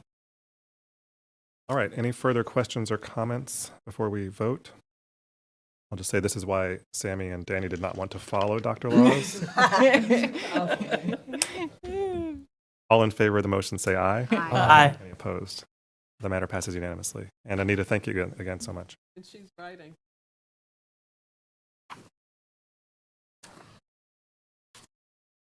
Okay, so I just want to note for council members, in the spirit of us entering into this next item on the procedures manual, which I'm hoping, perhaps optimistically, that will go relatively smoothly, that it is after 10 o'clock. It is 10:20. And one of our procedures says that if we are starting a new item in the agenda and it is after 10 o'clock, that we should check in with each other first.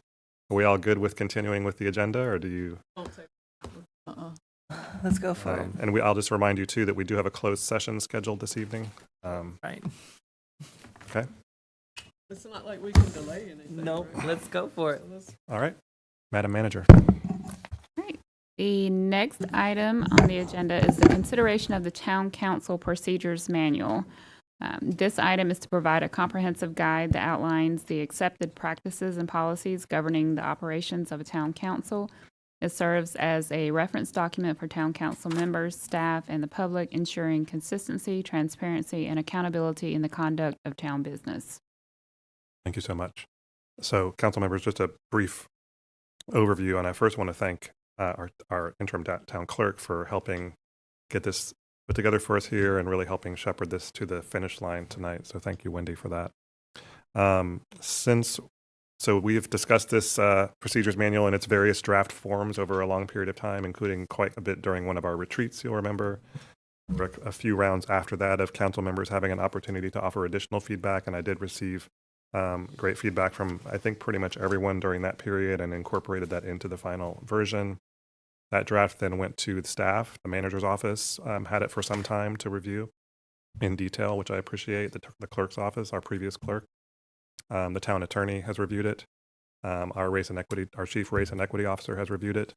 And in fact, our contacts over at the School of Government also had an opportunity to review the final draft, which I was not expecting to get them to spend that time on it, but they did, and I really appreciate them doing that. And so the draft that you have here before you is the culmination of all of that. And I know that Councilmember Romaine had suggested a couple of minor tweaks, which happy for us to talk through. But other than that, I'm hopeful that we can get this thing adopted. It was in the email. So the first one was referring to Rule 17B. This is the section on non-binding resolutions, and it would just add another statement basically saying, under this method, which is described in the procedures manual as the preferred method, right? That the text of the resolution must still appear on a published agenda at least 96 hours prior to the council meeting in which a vote is taken. That strikes me as a reasonable change.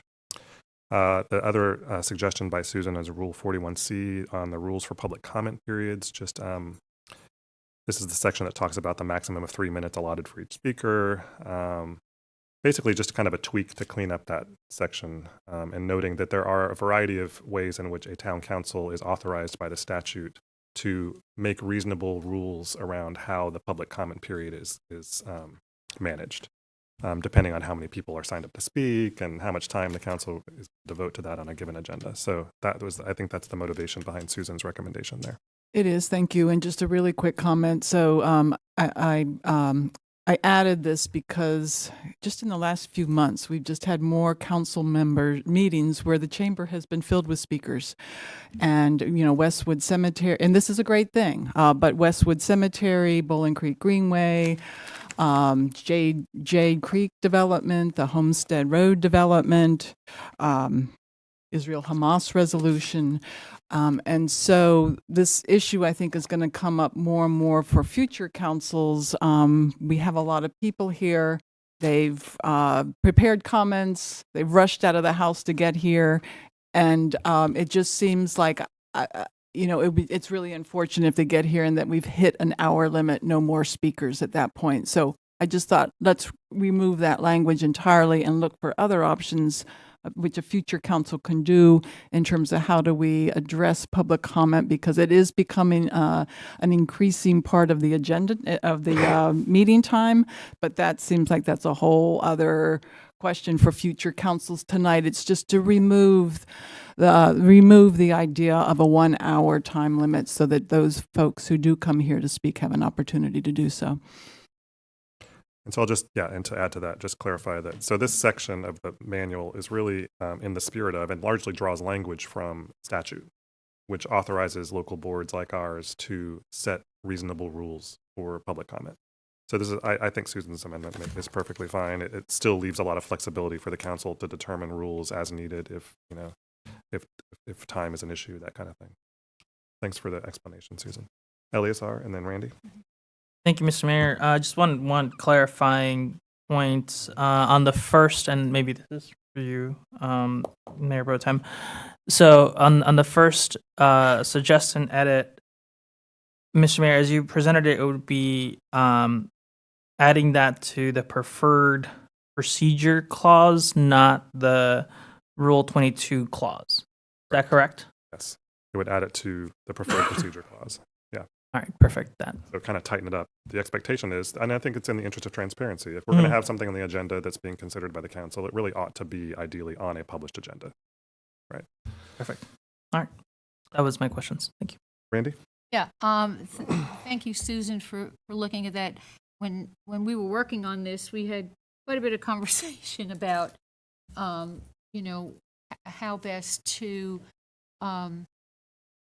convey to the public and the community that attends that not only are we receptive, but we welcome the engagement and the participation. And the more we move towards looking at participatory democracy writ large, having an opportunity for folks to come and speak without having that time stamp on it is important.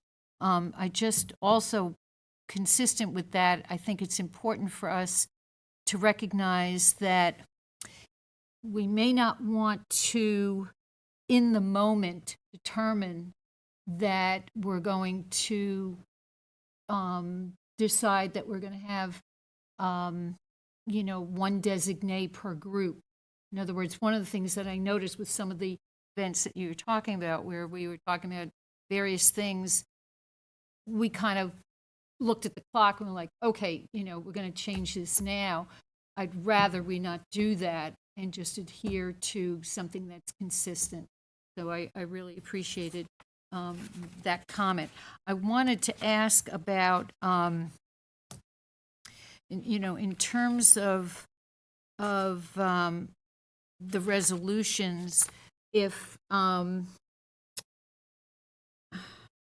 and this is, I guess, I agree with the 96 hours. I think that's great. But in the past, we've had situations where council members have brought forth a resolution, and we, through email, we may or may not have decided to advance it. What do we do in that case? Where does that come into this? I think what this addition to the rule would contemplate for the preferred procedure is that if you have a resolution, a draft resolution being offered by a council member that hasn't been published on the agenda, they're welcome to bring it up, but it would need to be essentially added to the next agenda, not that night. Right, I just wanted that. I think that's essentially the impact of what this procedure would be. Now, and I also want to say that just like basically all the other rules in this manual, the council can decide to suspend the rules by a supermajority. I think that's the rule.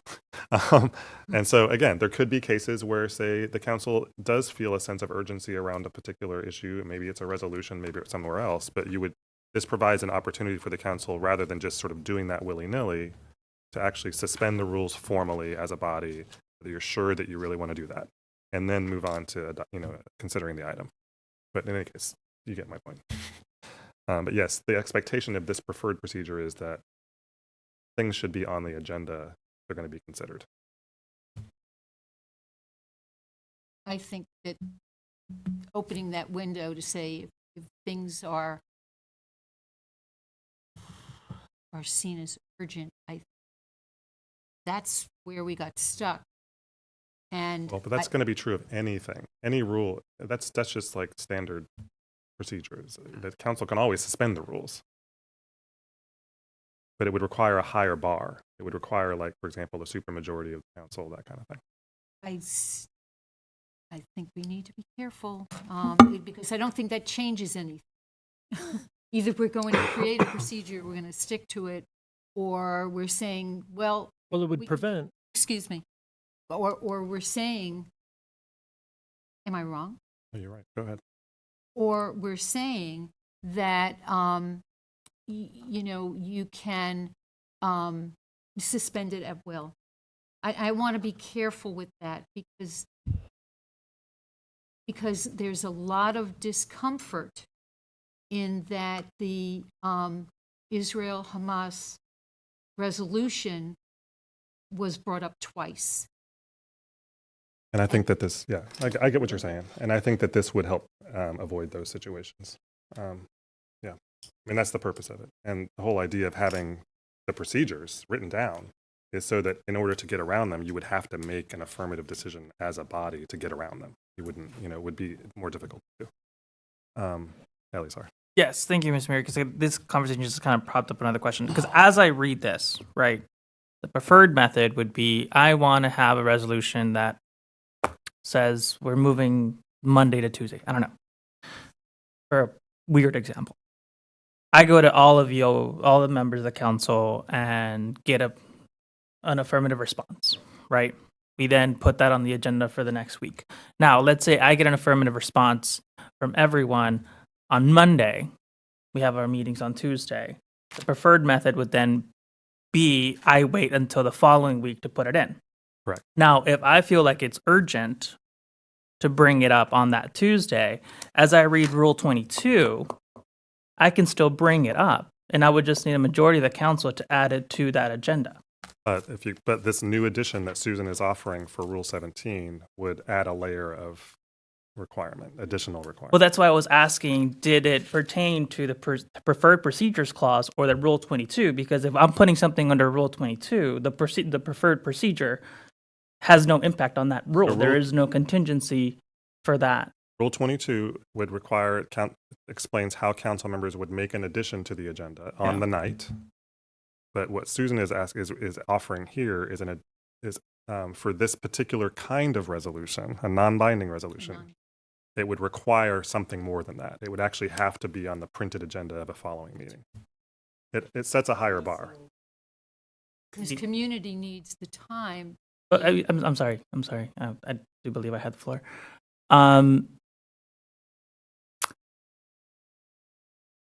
I can't support that. I can't. I can support the elimination of the time limit, but one of the issues that comes up, say it is something that even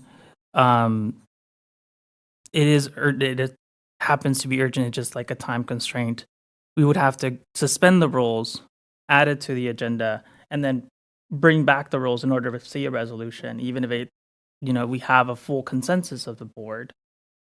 In order to actually see it, if it's a timely matter, even on these non-binding resolutions, that's tying the hands of future council members too much, in my opinion. I mean, I think that's by design. Yeah, I know, and that's what I'm like. What I'm Well- saying is I can't support that part. Okay, thanks for that. I appreciate that there is it's a tension to figure out what the right balance is here, and I get that. And that we've been struggling with this since a year ago when we first started talking about it. So I appreciate that there's a difficulty there. We do need to move forward in some way here tonight, I hope, though. So maybe I'll entertain some kind of motion. Sammy. So I will make a motion to move these rules with these additions. That addition goes at the end of the parentheses, right? Right. And with that, For a second. I'll second. Sammy has moved and Susan has seconded that we adopt the manual as provided in the agenda with the two changes that Susan has offered. Thanks for the motion. I think another thing to be keeping in mind for future councils too is this is meant to be useful for the council, right? So there may come a time in a year, 2 years, and that when the council says, let's take a look at this. How's it working? You may want to tweak it. This is not set in stone. It's meant to be a tool, and if it's not working, you can change it. I think the reason I'm going to vote for this, Eleazar, is because thinking about the resolution that we just went through, we would have benefited from 4 more days between agenda and vote. Or, having it on the agenda ahead of time would have not changed my vote, would have allowed for more discussion, I think created a healthier sort of environment around it, put us all in a better position, regardless of whether it changed votes. The urgency of adding it to the agenda in that case, I think is, given that these are non-binding resolutions, that's like an acceptable trade-off to me. The 96 hours, since they're non-binding, that's now for something that I think where we're thinking about like truly urgent, we're going to be thinking about like real 7-0 things. And I can think in particular of things you and I both care about, like in response to like state legislation. And I think it would be pretty easy in that case to achieve the supermajority. So if we see another HB2, for instance, that would be somewhere where I think the supermajority on the evening of is very easy to speak to. And so for me, having that extra layer of consideration, it's pretty easy for me to imagine a scenario where we still want to offer a non-binding resolution with a lot of urgency. It is not easy for me to imagine a scenario where the supermajority would not then also be easy to access. If we faced a 4-3 type of vote on something that were non-binding in those very small cases, I think it's best to stand on collegiality and transparency in the way that we err. But I honestly don't believe this will be a problem for like the kinds of things that I think that we do want to address with urgency. Just for me personally, why I'm going to vote yes. and besides, I'm not going to be on the council anymore. Let them figure it out. All right. I appreciate all the comments and all the feedback over this long period of getting this thing drafted and for staff and the attorney and everybody. So thank you for that. It's been moved by Sammy and seconded by somebody, Susan, Yes. to approve the draft with the 2 changes from Susan, which the clerk has. All in favor, say aye. Aye. Aye. Any opposed? Passes unanimously. Great. I look forward to seeing y'all use it. Maybe we can get it nicely bound and printed or something. I don't know. In any case, I think actually I would like to entertain one more motion on this matter, which is this would direct staff and the town attorney to bring back to the council soon any amendments to the town code that will need to be made to reconcile the town code with this new procedures manual.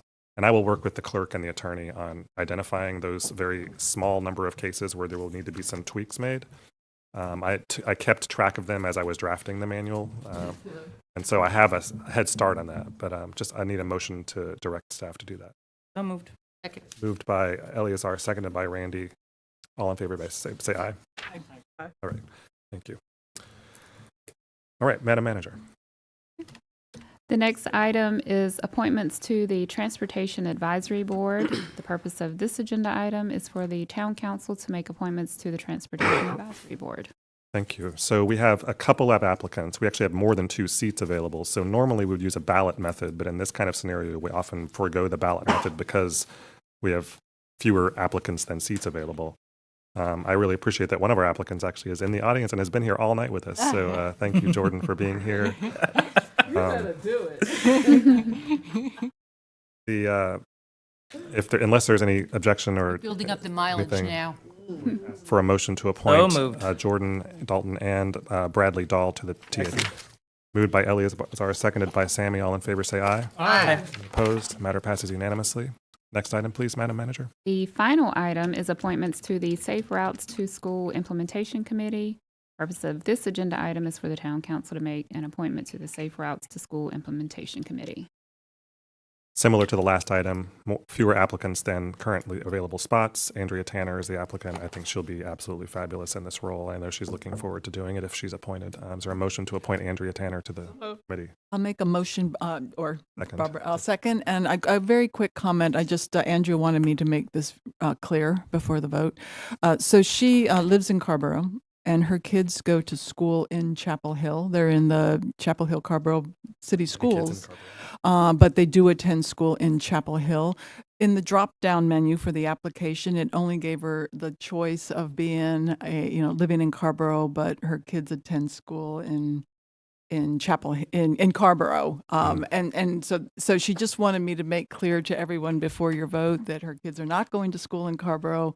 The reason, but she put that only because she had no other options. It's a great clarification. Thank you. Maybe it's something that we need to tweak in our ordinance around this committee, just to clarify that what we really care about is parents of students in the Chapel Hill Carrboro school system, or in the local. Move we arrest Andrea Tanner. All right, it's been Violating the rules. Was it moved by Barbara? I think. Barbara moves. Susan seconded to appoint Andrea Tanner to the Safe Routes to School Committee. All in favor, say aye. Aye. Okay, that is approved unanimously. Council members, we do have a closed session, but do we have anything to come up before then? I'll go to Sammy and then Eleazar.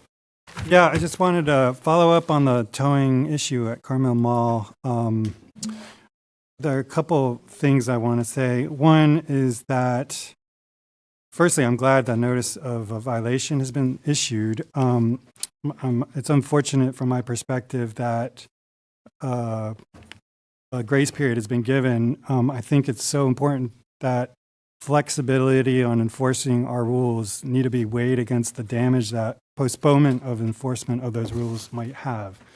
And in this instance, we've heard from so many grievances in regard to, and people who outright say, I'm all for private lot owners doing whatever they want on their lot, but I didn't see the sign. And when this started happening, people were describing the signs were only facing inward. And so they only saw it after they left the lot. Fortunately, that's been fixed.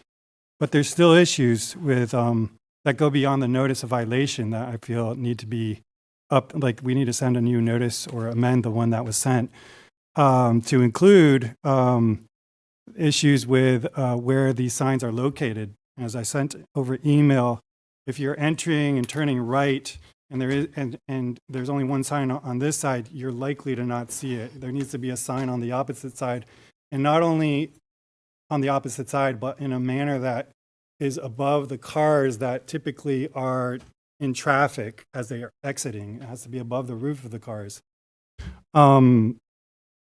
So that's a specific request. The other issue that they're in violation on is the report of information that is prescribed by our ordinance that they need to provide, includes license plate numbers.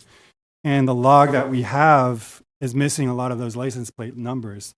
So we need to have whoever is receiving that information record the request of the tow company and require it. If they're going to tow, they need to be requiring that information.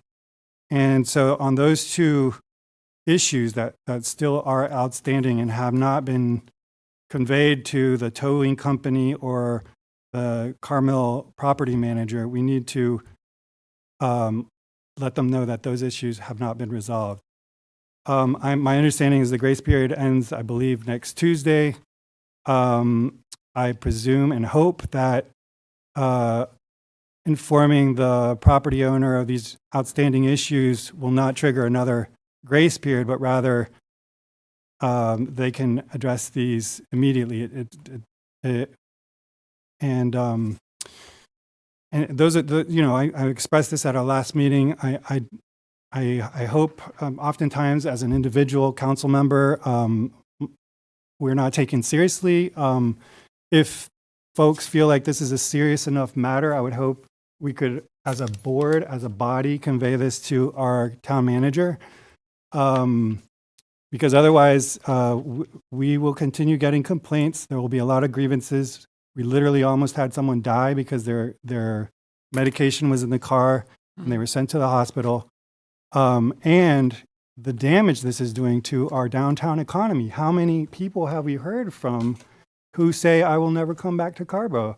It is contrary to the vibe that people like to come to Carrboro for. And again, we have no control over what the private property owner will do, but there is something that we do regulate, and that has to do with the signage, its placement, the lettering, the type of information that is provided to us to hold those towing companies accountable. And we need to do our best in doing right to our community and our downtown businesses. So I would hope that others on this council can help me convey this to our town staff so that we can follow through and not have this drag out again. Thanks, Sammy. So there's been a notice of violation issued to the property manager. And so that's an ongoing enforcement action essentially by the town to bring them into compliance with the requirements of our ordinance as interpreted by the enforcement arm, which is the town staff. I think this other issue that Sammy raised around the information that's being provided by the tow companies to the town, the required reporting they're required to do, that would be that's not the property manager, that's the towing company's requirement, right? So I wonder if there's a need to look into whether that is being complied with appropriately. There's no looking in, it's just straight up. Well, yeah, the I know. spreadsheet is missing that information. So if that's not happening, that maybe, I appreciate what you're saying. We're all been getting the same complaints, and I absolutely think the burden that this is placing on visitors and residents of the town it's outrageous, really. We have the staff working overtime to get this resolved in terms of their enforcement responsibility. I feel confident the staff has some thoughts about how our ordinance could even be tightened up a little bit around these regulations beyond what we even have in place today. And I think that would be the appropriate place for the council to maybe be doing some work around how can we make these regulations even stronger. But I'm very hesitant for us to get right into the middle of an ongoing enforcement action that is trying to bring a particular property owner into compliance, and sort of stepping into the staff's way of doing their job of doing the enforcement. Do you know what I mean? To a degree, because our relationship to staff is to the manager, and we are elected to hold our staff accountable to the people who elect us. And that's the role I'm playing in this moment. And I feel like on 2 occasions, a notice has been given and it falls short of what the letter of the ordinance says. And it's upon us to make that known to our town manager. That's what I'm doing right now. Okay. And yes, a notice of violation has been issued, but again, a notice of violation that falls short of the sign placement. So there needs to be another notice of violation that is sent out, clarifying that to. Right, and that's what I'm saying, Sammy, is that, and I hear you about that. What I'm saying is I think that staff is enforcing what they can clearly feel like they can enforce based on how they interpret the ordinance. Right. And there may be, I would like to know from staff, like what staff has told us is here's where the non-compliance is. And here's where we're issuing the notice of non-compliance. And that's the action that they're in the middle of. But maybe we should hear from let's hear from staff. Because again, I think if there's interest in strengthening or clarifying the ordinance where there are some... We can get there, but let's hear from staff about sign Can you give us a placement. sense, Maria, of what the status of that current enforcement action is? Yes, I would love to. We have received draft signage from the business owner for review and approval just today. And I think there's one edit that they need to make to bring the sign into compliance. And I think based on information that I have received from the chief, that they feel strongly that they can have those signs printed and installed by this weekend if we can get that turned around back to them in time. The code enforcement officer that is employed by the police department did not note any other violations, although I have received what you said and passed that down to them. So if there are other violations, I believe we can do that in a manner which doesn't require reissuing another notice. We can work with the property manager, who's very amenable to wanting to do the right thing and put the signs in the right place and meeting the restrictions and the expectations of the town. So I think we can accomplish that. And I believe even so, the signs, based on what I was looking at earlier, look like they're two-sided. So they'll serve a dual purpose, entering and exiting. Secondly, something that we did spontaneously, we kept getting complaints specifically about the credit card charges. We did reach out to the state attorney general's office just out of due diligence to make sure that we were being responsive to citizen concerns, and we're awaiting a response from them about the charges that are being applied. Right. And then finally, to reiterate what you said and something that I presented at the last meeting, is that we are conducting a peer analysis. We have gathered data from 5 municipalities and are looking at that, and staff would love to present language at a future meeting that could further support our language. So you mentioned that one question Sammy had asked about placement of the signs. So what you're currently working on primarily is the notice of violation around the content and design of the signs. Right. But there's also Sammy's observation about potential violation of placement issues. So you have passed that along to the code enforcement officer Correct. to look into. Yes. Can I just, and I do see hands around me, I just want to follow up on one other thing. The other topic, the other observation that Sammy made about is all of the right reporting being done by the towing companies to the town. Are they sending all the right information in? Have you also passed that on to the code enforcement? Yes, I have. And so there's also a Going potential. forward, there's an expectation that they report all the information. Great. Yeah, so I appreciate that update. I did see hands. Let's see. So I think I'm not going to be here. But I think that it's important for the council to be appraised of what those ongoing status updates are. I'm a little concerned about this not being an official notice of violation, given the history of how this has happened and what's happening. What happens with a notice of violation is that as a council and as a public, we get to actually see what the accountability is. It's in a written form, and that can be followed through with. When it's about like something's been shared with a code enforcement officer and they're going to work on it, the ambiguity there does not provide much confidence in terms of like this being followed through with. So those are my 2 cents on that in that regard. And one aspect about the credit cards is that my understanding is that there's no, some states regulate the surcharge. Our state is not one of the ones that does that. However, credit cards do. Each individual credit card has a relationship with the businesses that make use of those credit cards, and they have regulations and like charges that they will impose according to some of the things I've researched.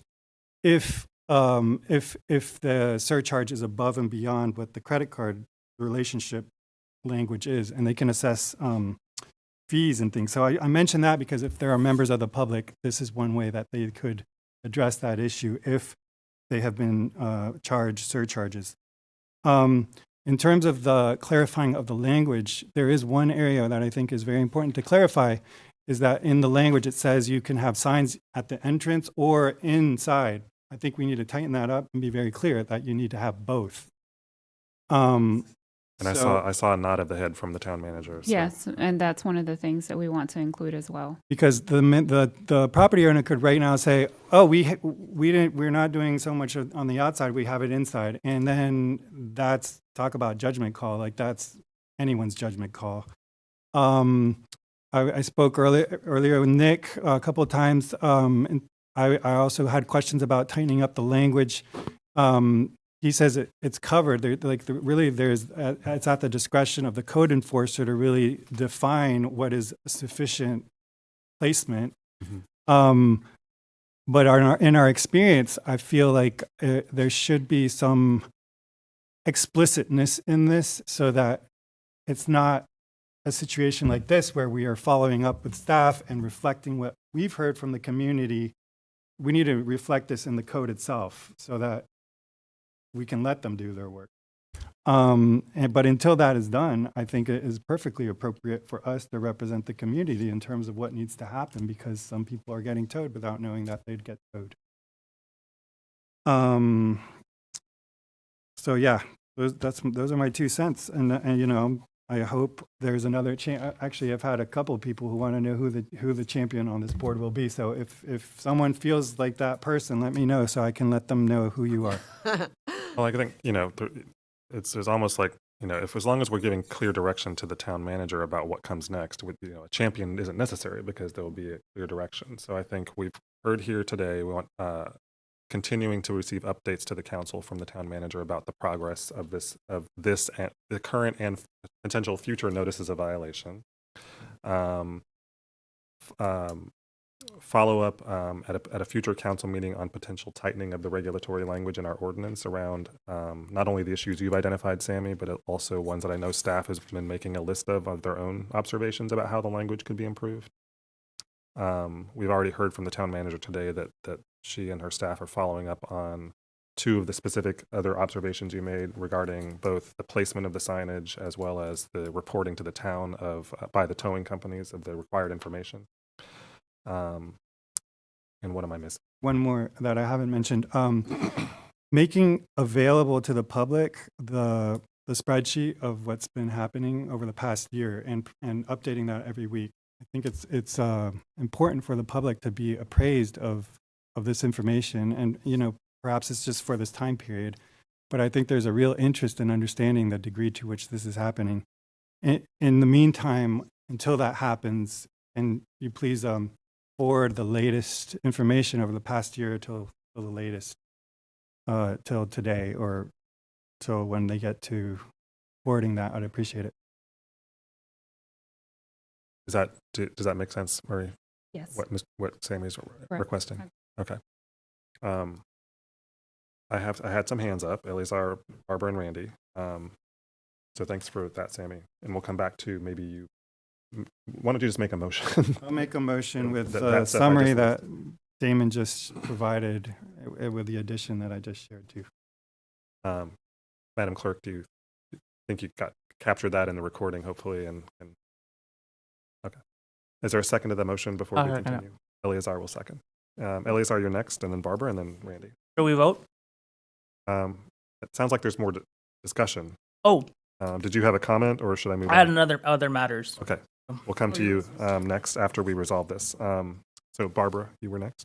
Yeah, and so I just wanted to add to what Sammy was saying. I actually was talking to somebody about it, and just again, the way the signs are oriented, you know, on the property, as well as the numbers of signage, and just thinking that when people come to shop, are they really looking for a sign? They're thinking about where they're going to the store, where am I going to park?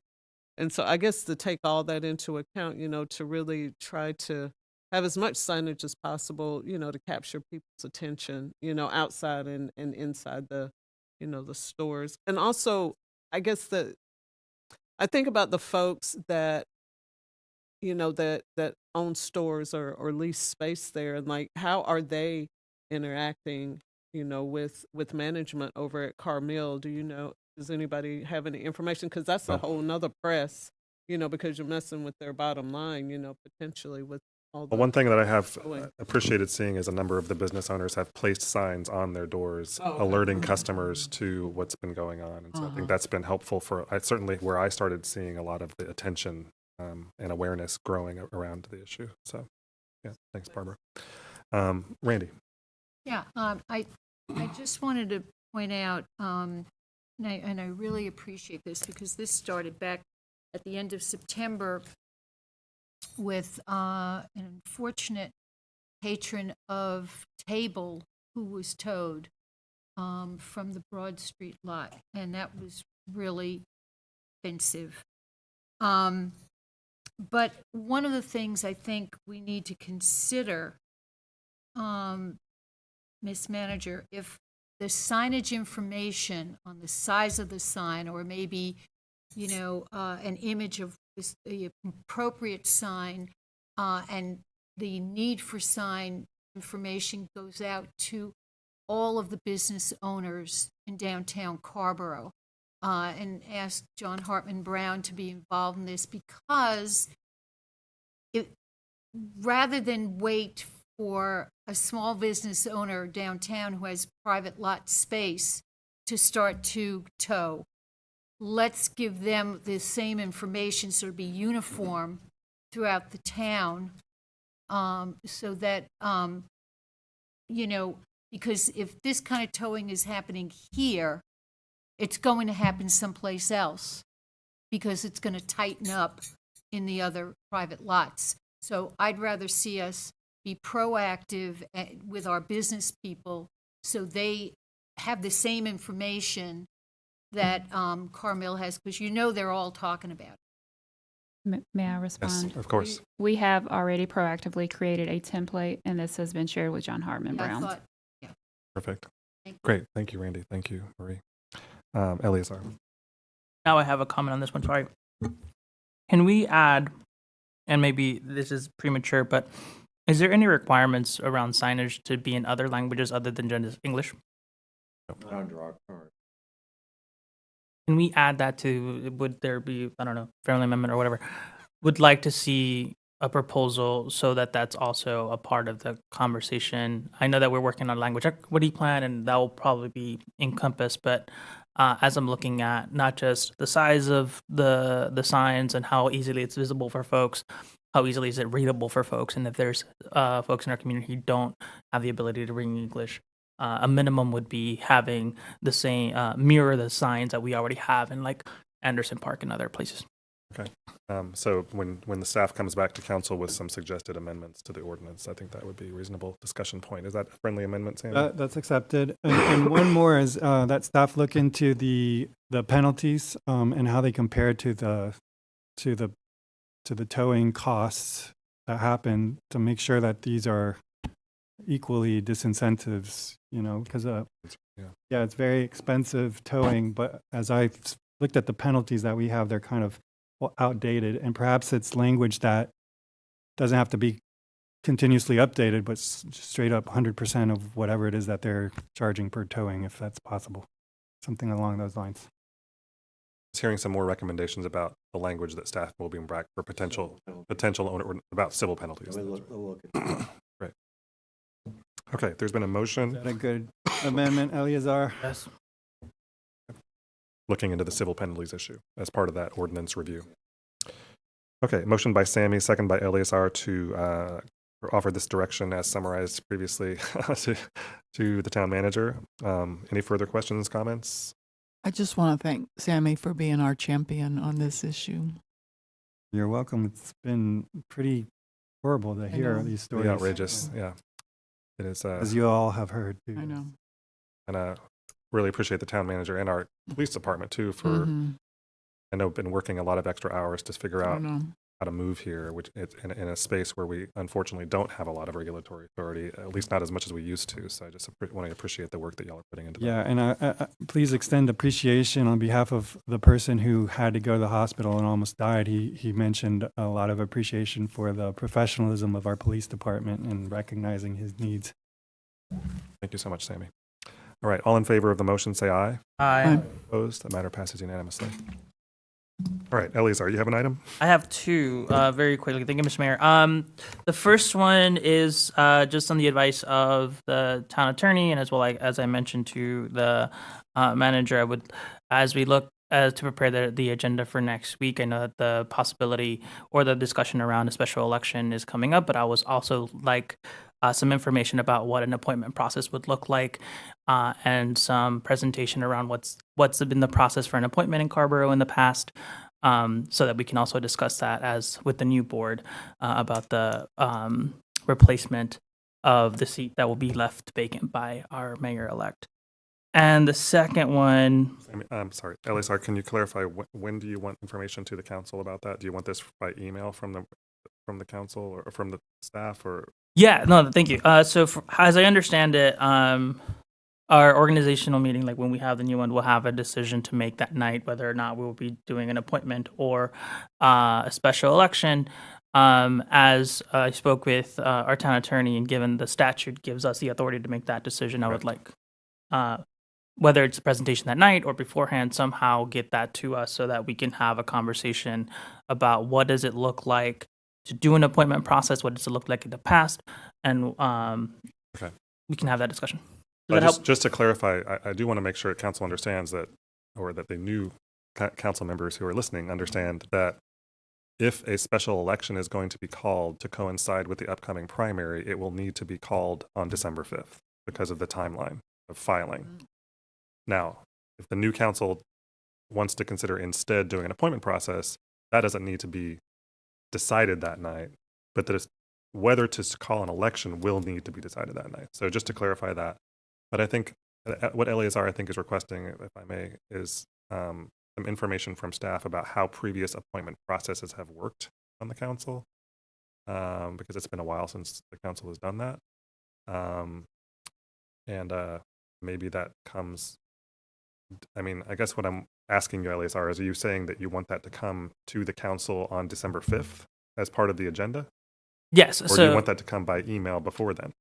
Well, I would like to have a discussion on that night, right? So whether the information comes by email, I do want, as a part of the agenda, to have the discussion whether or not the new council will do an appointment or an election. Okay. So I do think that because some kind of decision will have to be made on the 5th, I think that will naturally mean that you'll want to be discussing this other stuff. Okay. Exactly. Okay. And then keeping in mind that if the special election does not hold into the one that's coming up in March, the March primary, we could still have our own. It would just cost you money. It would cost money, so let's add that into. It would cost you $40,000. 40? $40,000. She said in the microphone. She said 40,000. But that's correct, Barbara. Thanks for saying that. If you didn't call a special election but later decided you wanted to do a special election, it would probably cost you money because it would be too late to coincide with the primary. That's right. Danny? I can imagine a little bit of a labor burden digging back into Carrboro's appointment history. Also, it's very common in other municipalities to appoint. I would be curious about more contemporary comparisons like Durham. And to that end, Eleazar, I know that you've shared some thoughts about what Durham does. I thought they were pretty good. Yeah. Would you mind sending that around this week? Maybe Friday, Monday. It would just be, I think that, my quick understanding of what an appointment process entails is an application with interviews that are relatively sort of at our discretion.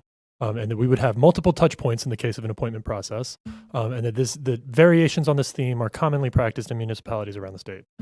So I think you know a little bit more about it than I do, but just because I think it's been a long time in Carrboro, I don't know that that's necessarily as valuable as common practice. Other nearby jurisdictions. Yeah, and other nearby, more contemporary. Very contentious. It was very contentious, and I don't know where you will get the information other than looking back over, it's 2006, 2007. And there's a reason why the Board of Aldermen stepped away from that, because it was very divisive. So I'm saying that as one of the only people who were sitting on the Board of Aldermen at the time.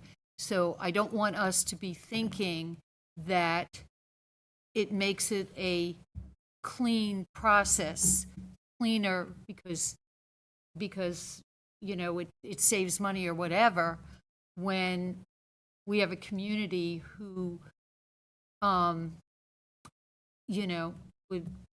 may prefer having the vote. But you need to understand the appointment process was very contentious and very uncomfortable. And that's the reason why the Board of Aldermen stepped away from it. And There certainly was a history there, but this is also a decision that will be made by the council that is seated on December 5th. I know, so I think let's leave debate about that for that time. Can I make one Madam point? Clerk, yes. Is that the agenda is being published on Friday, so I don't know if we have time for all of that to happen. But this as is far why, as thank you for interviews. saying that. This is why It's I being wanted to published just on Friday. clarify that The day after tomorrow. Oh, today's the Wednesday. key, the key decision point for the council on next week's meeting is whether to call a special election. This other stuff about if you decide not to do that, that's fine. But the appointment details of that process you can figure out later. Yeah, I'm not trying So we don't need to figure that out now. That's all I'm saying. Yeah, no, I'm not trying to figure out what the whole process would be with the decision. And just a reminder for y'all, in the last few mayors, 2 years of no appointment or election, so that's another option. Right, wasn't it? Well, we had a special election, which is how Eleazar was elected. Yep. And prior to that, we had a special election, which is how Bethany Cheney was elected. I can't remember. Mine was a little bit weirder, but it was a special election. Okay, one never we had to mind. pay for Never mind. some reason. Anyway, you had another item? Yes, the second item is I just want to say we do have a closed session coming up, and it's going to be not a short one. Yeah, So this let's- is not controversial, I hope. Earlier today, I was at Grace Girl. I saw the community mural, and I noticed that one of the characters had been, or one of the members of the mural had been whited out with, defaced with like what I can imagine is like just white spray paint to just cover that whole person up. I wanted to just see if, like, I don't know if the town has seen that or not, but it's something that I noticed. And if I'm not mistaken, it was a black figure who was covered up in like white spray paint. So I don't know what that was about. I'm just wanting to make sure that the town knows about it so that we can. Any objection to asking staff to look into what's up with that? I hear none. Okay. Thank you, Madam Manager. Thanks, Oh, Eleazar. thank you. Okay, I need a motion to go into closed session So moved. for the purpose designated on the agenda, which I've forgotten. It's been moved by Eleazar. Eleazar, seconded by Barbara. All in favor say aye. Aye. All right, we are in closed session.